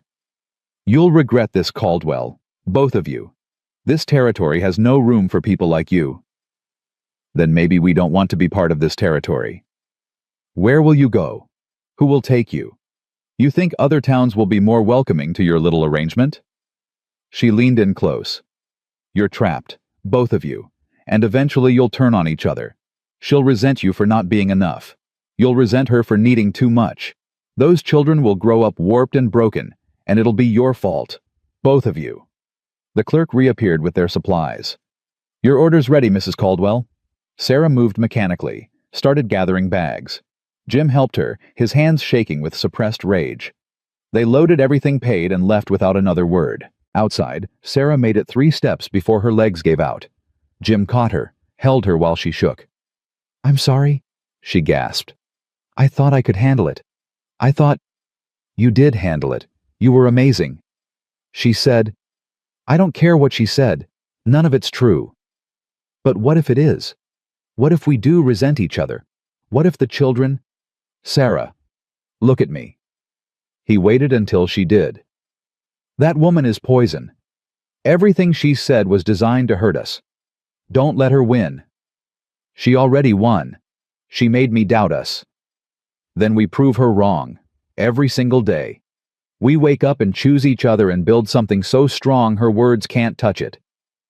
Sarah's eyes searched his. You really think we can do that? I have to believe we can, because the alternative is giving up, and I'm done giving up. They loaded the supplies onto the horses, started the ride home. Halfway there, Sarah spoke. Did you mean it? Mean what? What you said, about working on loving me. Jim's hands tightened on the reins. This was the moment. Tell the truth or keep hiding. He could play it safe, say he meant it as a figure of speech, protect himself from vulnerability. Yeah, he said instead. I meant it. Are you close to getting there? He looked at her, really looked, saw the woman who'd shown up on his porch dying but defiant, who'd worked beside him building a room, who'd married him to protect her children, who'd faced down Martha Blackwood with nothing but dignity and strength. Sarah, I've been in love with you since the first morning you made me breakfast. She stopped her horse, stared at him. What? You heard me. But you said you told Martha. I lied. To protect you. To protect me. Because admitting it makes it real, and real things can be taken away. His voice cracked. I love you. I love Tommy. I love Rose. And it terrifies me more than anything I've ever felt. But there it is. The truth. Tears streamed down Sarah's face. You love me. Yeah. Why? Because you're strong. Because you're kind. Because you make me want to be better than I am. James. She moved her horse closer. I love you too. You don't have to say that just because— I'm not. I love you. I've been fighting it because I thought it was too soon, too fast, too impossible. But I can't fight it anymore. I love you. They kissed right there on the trail, horses standing patient, the world falling away until it was just them, just this, just the truth they'd both been too afraid to speak. When they pulled apart, they were both crying, both laughing, both terrified and exhilarated in equal measure. What do we do now? Sarah asked. We go home, we tell the children, we figure out the rest as we go. Just like that. Just like that. They rode the rest of the way in silence, but it was different now. Not tense, not scared. Just two people who'd finally stopped running from the truth.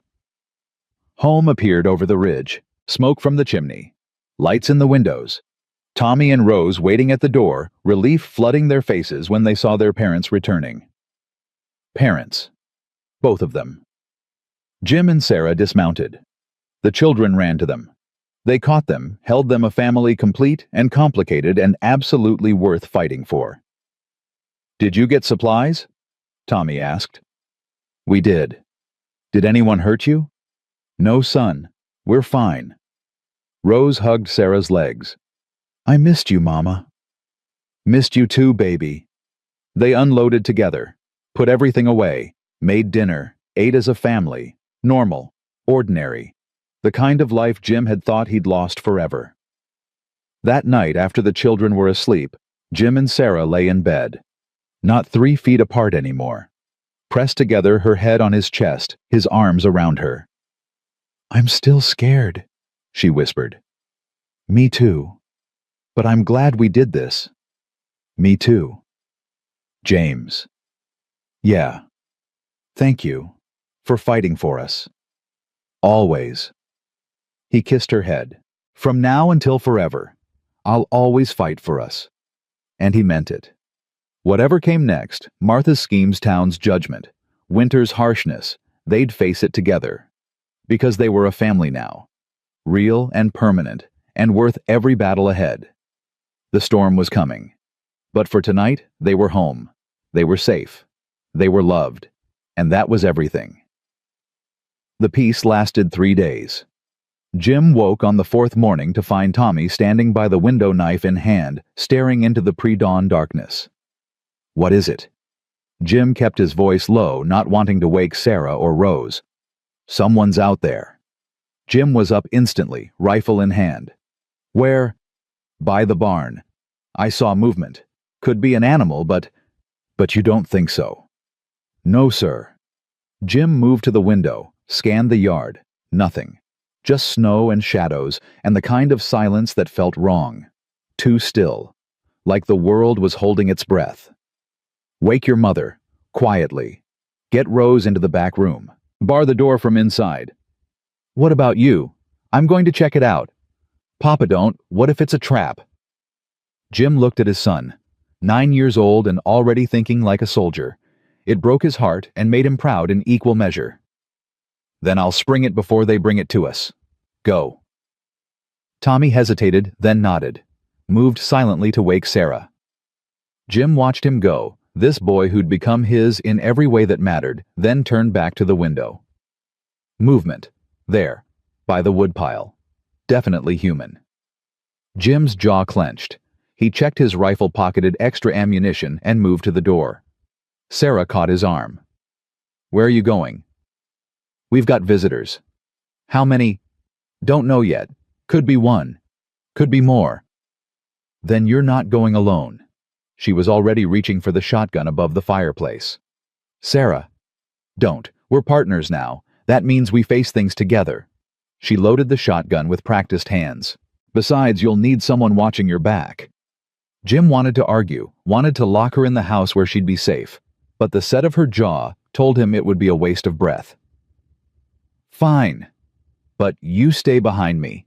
And if shooting starts, you run back to the children. Understood?" "Understood." They moved out together. The cold hit like a fist. Jim's breath fogged in the air. He kept the rifle up, scanning Sarah close behind him. They reached the barn. The door was open. Jim knew he'd closed it last night. "Someone's been inside," he whispered. "The horses?" They moved in quickly. The horses were still there, nervous but unharmed. But someone had definitely been through their things. Supplies moved, tools disturbed, nothing taken as far as Jim could tell. Just touched. Violated. "What are they looking for?" Sarah asked. "I don't think they're looking. I think they're sending a message." A sound behind them. They spun. Silas Thornton stood in the barn doorway, hands raised, unarmed as far as Jim could see. "Easy. I'm not here to fight." Jim kept the rifle level. "Then why are you here?" "To warn you. You need to leave Caldwell, tonight if possible." "Why?" "Because Martha Blackwood isn't done with you. She's been to the territorial judge, filed a complaint. Claims you're unfit guardians, that the children are in danger." Sarah's breath caught. "That's a lie." "I know. But she's got half the town backing her story. Says you're living in squalor. That the children show signs of abuse. That Sarah's unstable, James is violent." Silas looked genuinely troubled. "Judge Morrison's riding out here tomorrow. With the sheriff. They're going to inspect the property, interview the children. And if they find any evidence, any excuse at all, they'll take Tommy and Rose." Jim's world tilted. "On what grounds?" "Martha's claiming Tommy has unexplained bruises. That Rose is malnourished. That Sarah shows signs of being held against her will." "That's insane. We just saw them in town 3 days ago. They were fine." "Martha says that was before. That things have deteriorated since. That you've become violent, abusive." Silas moved closer. "Look, I know it's all lies. But Morrison's inclined to believe her. He owes the Blackwood family favors, and he's looking for an excuse to make an example of you." "Why?" Sarah's voice shook. "What did we do to deserve this? You embarrassed her, made her look foolish. Martha Blackwood doesn't forgive that." Silas looked at Jim. "Take the children and run. Tonight. Head to Colorado or Montana. Start over somewhere they don't know you." "We're not running." "Then you'll lose. Morrison will take those kids. Put them in an orphanage or worse, give them to a family he approves of. You'll never see them again." Jim's hands tightened on the rifle. Every instinct screamed at him to fight, to stand his ground, to dare them to try. But he looked at Sarah and saw the fear in her eyes, the memories of everything she'd already lost. "How long do we have?" he asked. "Judge arrives at noon tomorrow, maybe 14 hours. Silas backed toward the door. "I shouldn't have come. If anyone finds out I warned you." "Why did you?" Sarah asked. "Why help us?" Silas stopped, looked at them both. "Because I was wrong. About a lot of things. I thought I was protecting the town's morals. Really, I was just helping Martha Blackwood punish people who didn't bow to her." He tipped his hat. "Good luck. You're going to need it." He disappeared into the darkness. Jim and Sarah stood in the barn, the weight of his words crushing them. "We have to run," Sarah whispered. "James, we have to take the children and go, right now." "No. They'll take them. You heard Silas. The judge is going to take my babies." "Our babies. And no, he's not." "How can you stop him? He has the law on his side." "Then we change the law." Jim turned to her. "Or we give him nothing to find." "What do you mean?" "We clean this place until it shines. We make sure Tommy and Rose look healthy, happy, well cared for. We prepare them for questions. And we document everything. Receipts from town, proof we've been providing for them, witnesses who can testify." "What witnesses? The whole town hates us." "Not the whole town. Silas just proved that." Jim started moving, his mind racing. "The clerk at the general store. He saw us buying supplies. Doc Hayes, she's fair-minded. Reverend Horn, he performed our wedding. They can testify we're fit parents. And if they won't, then we fight anyway. But I'm not running, Sarah. I'm done running from bullies and judges and people who think they can dictate how we live our lives." He grabbed her shoulders.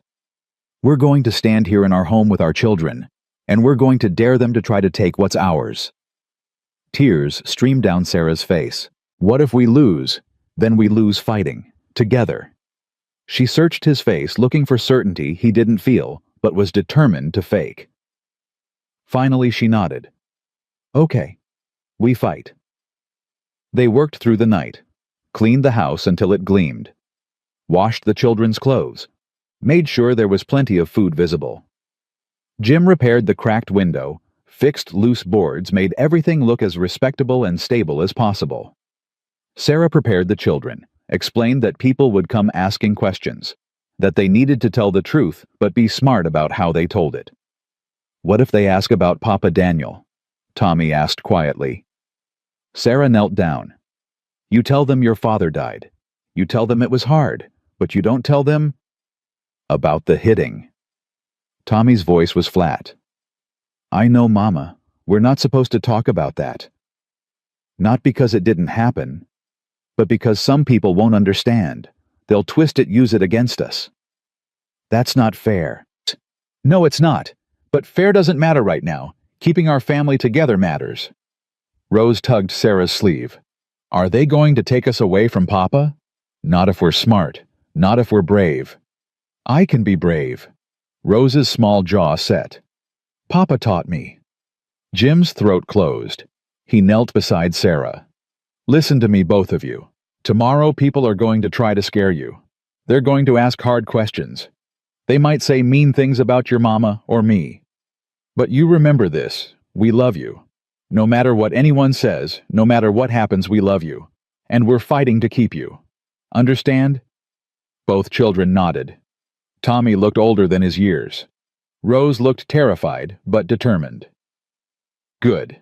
Now get some sleep. We need you rested tomorrow." The children went to bed. Jim and Sarah worked until dawn.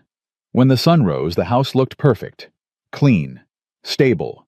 The picture of domestic tranquility. Jim just hoped it would be enough. "I'm scared," Sarah whispered as they waited. "Me too." "What if they separate us? What if they take the children and I never see them again?" "That won't happen." "You can't promise that." "I can promise I'll fight with everything I have, that I'll burn this whole territory down before I let them take our family." He pulled her close. "We've survived worse. We'll survive this." "I love you," she said into his chest. "I love you too." The riders appeared at noon exactly. Judge Morrison led them. Sheriff Price rode beside him. Behind them, Martha Blackwood on her horse, a satisfied smile on her face. And two men Jim didn't recognize, probably there as official witnesses. Jim and Sarah stood on the porch, children behind them. A united front. "Mr. Caldwell? Mrs. Caldwell." The judge's voice was formal, cold. "I'm Judge Morrison. I'm here to conduct an inspection of your home and interview your children." "On what grounds?" Jim kept his voice level. "Concerns have been raised about the children's welfare." "By whom?" "That's not your concern. It is when you're threatening to take our children based on lies." Morrison's eyes narrowed.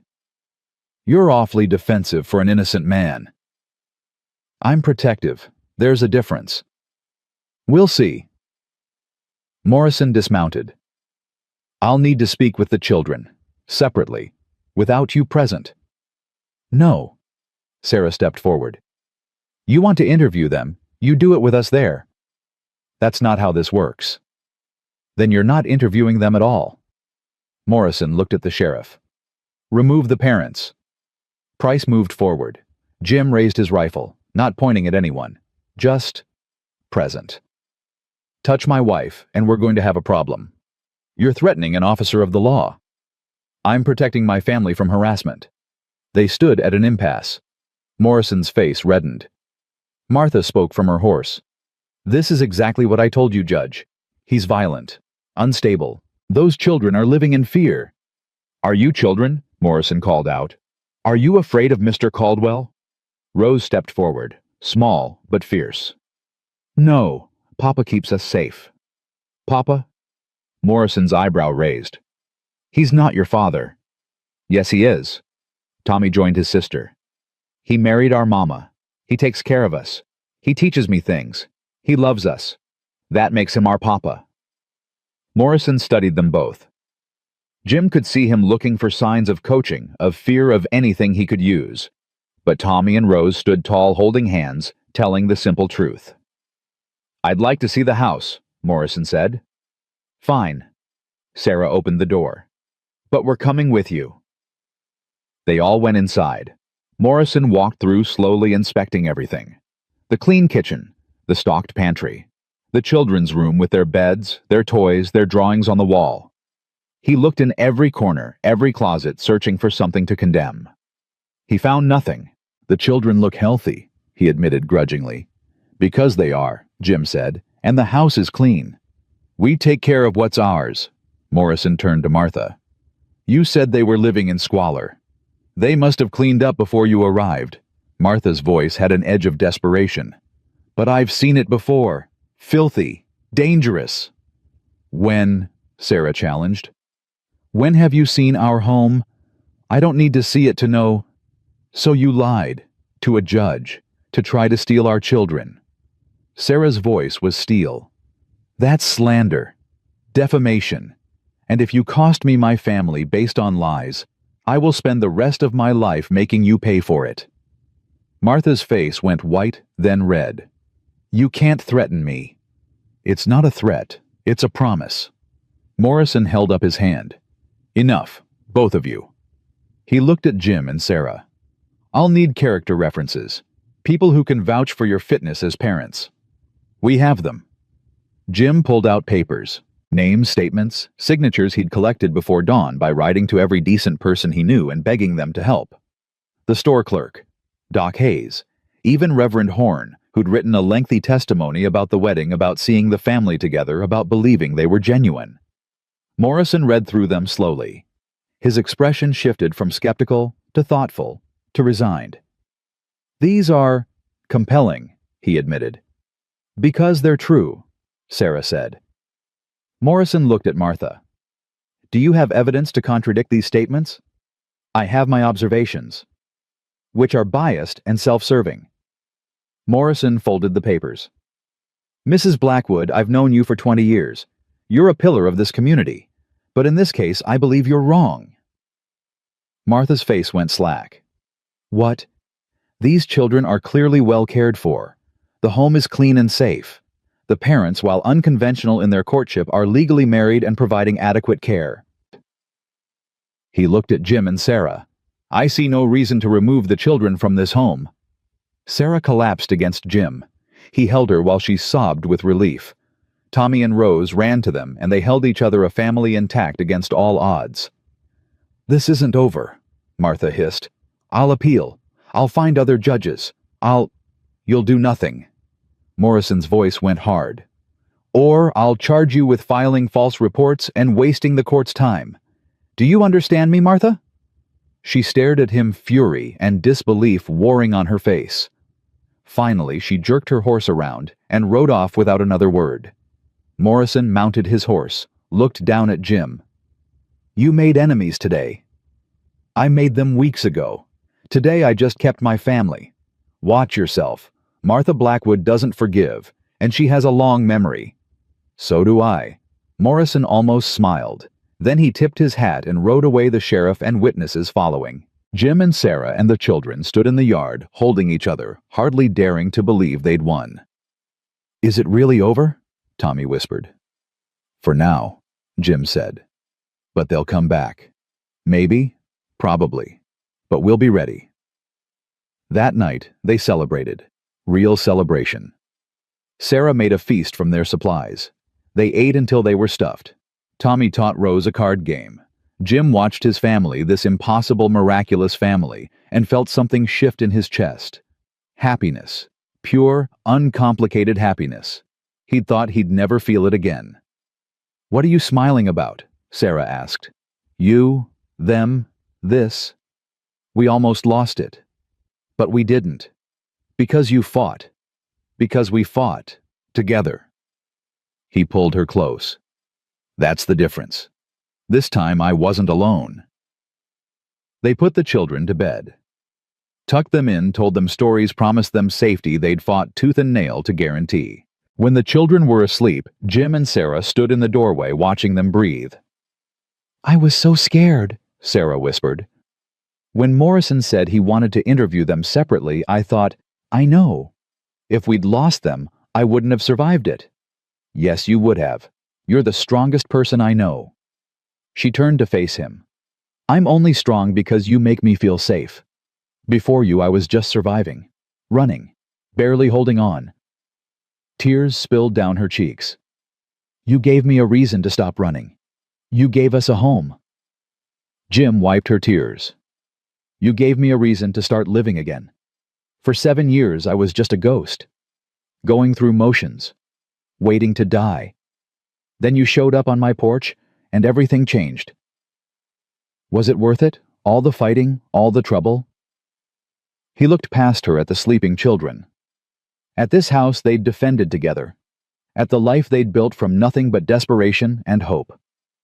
"Every single second," he said. They made love that night. Really made love, not just sharing a bed, but sharing themselves. Slow and tender and real. Two broken people putting their pieces back together with gentle hands and whispered promises. Afterward, they lay tangled together, Sarah's head on Jim's chest, his fingers in her hair. "What happens now?" she asked. "We keep living. We raise the children. We work the ranch. We grow old together if we're lucky." "What about Martha? What about the town? Let them talk. Let them judge. We know the truth. And if they come after us again, then we fight again. And we'll keep fighting as long as we have to." He kissed her head. "But I don't think they will. Morrison shut her down hard today. That'll make others think twice. I hope you're right. Even if I'm not, we'll be okay. Because we have something they don't." "What's that?" "Love, real love. The kind that survives fires and fights and judgmental old women. The kind that builds homes and raises children and makes life worth living." Sarah lifted her head, looked at him with those eyes that saw everything. "I love you, James Caldwell." "I love you, Sarah Caldwell." They sealed it with a kiss. Then they slept wrapped around each other, safe and home, and finally at peace. Spring came early that year. The snow melted. Wildflowers pushed through mud. Jim taught Tommy to rope and ride. Sarah planted a garden with Rose, teaching her about seeds and patience and growth. The town slowly thawed toward them. Not everyone. Martha Blackwood would hate them until her dying day. But others started nodding in the street, offering small kindnesses. acknowledging that maybe, just maybe, this strange family wasn't the threat they'd thought. Reverend Horn visited one Sunday, asked if he could hold services at the ranch for those who wanted to come, said some folks were uncomfortable with Martha's influence over the church in town, wanted an alternative. Jim looked at Sarah. She shrugged. Why not? So Sunday services started happening in their yard. 5 people the first week, 15 the second. By the 4th week, they had 30 people singing hymns and sharing coffee and treating Jim and Sarah like they belonged. We built something, Sarah said one evening, watching the sunset from the porch. What's that? A community. A real one. Based on acceptance instead of judgment. Jim pulled her close. We built more than that. We built a life. A good one. Think it'll last? I think we'll fight to make it last. That's all anyone can do. Tommy and Rose ran by, chasing each other, laughing. Jim watched them, these children who'd started as strangers and become his whole world. Tommy was taller now. Rose's face had filled out. They were thriving. Papa, Rose called. Watch this. She did a cartwheel, fell halfway through, laughed and tried again. I see you, little one. That's good. Keep practicing. Tommy joined his father on the porch. Papa, can I ask you something? Always. Do you ever miss your first family? Emma and Margaret. Jim's chest tightened, but the pain was different now. Not sharp and cutting, just tender, like an old wound that had healed but still ached in the rain. Every day, he said honestly. But not the way I used to. Before, missing them felt like dying. Now it feels like remembering, like holding on to good things that happened while making room for new good things. So you can love us and still love them. Yes, son. Love doesn't work like that. It doesn't replace. It expands. Tommy considered this. Good. Because I love you and I loved Papa Daniel, even though he hurt us. Is that wrong? Jim pulled his boy close. No, that's human. We don't get to choose who we love or when we stop. We just love and hope we survive it. That sounds hard. It is, but it's also the best thing we do. Sarah joined them, Rose in her arms. They stood together on the porch they'd defended, looking out at the land they'd claimed, the community they'd built, the life they'd fought for. You know what I realized? Sarah said. What's that? We're not broken anymore. We're healing.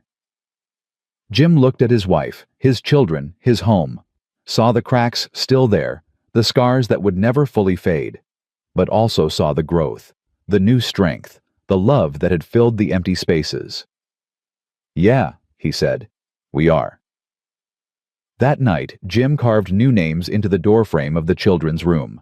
Below Thomas and Rose, he added James and Sarah Caldwell Family, 1878 forever. He stood back, admiring his work. Sarah appeared beside him.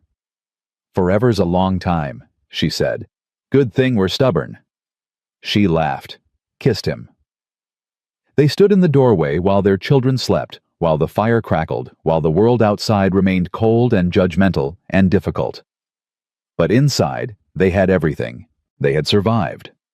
The winter survived, the town survived their own broken pasts and uncertain futures. They had built something real from nothing but desperation and courage, and the foolish belief that love could conquer everything. And maybe it couldn't. Maybe the world would throw more challenges at them. Maybe Martha Blackwood would never forgive. Maybe the children would grow up with scars. Maybe Jim and Sarah would have hard days ahead, but they would face it together, as a family, as partners, as two people who'd found each other in the darkness and decided to build something worth protecting in the light. Jim closed the door to the children's room, took Sarah's hand, led her to their own bed, where they'd hold each other through another night, another day, another year of building this impossible life. Because that's what love was. Not perfection, not ease, not the absence of struggle. Love was showing up, fighting back, refusing to surrender, choosing each other every single day, even when it was hard, especially when it was hard, building something worth keeping from the wreckage of what came before. And they had done exactly that. They had found each other frozen on a porch, desperate and dying and alone. And together, they had built a home. Not just a house, a home. Full of laughter and arguments and cooking smells and children's voices and love so fierce it could weather any storm. Jim held Sarah that night and every night after knowing that this right here, right now, this messy, complicated, beautiful family was everything he'd thought he'd lost and more than he deserved and absolutely worth fighting for. They had survived. They had built. They had loved, and that was victory enough for any lifetime.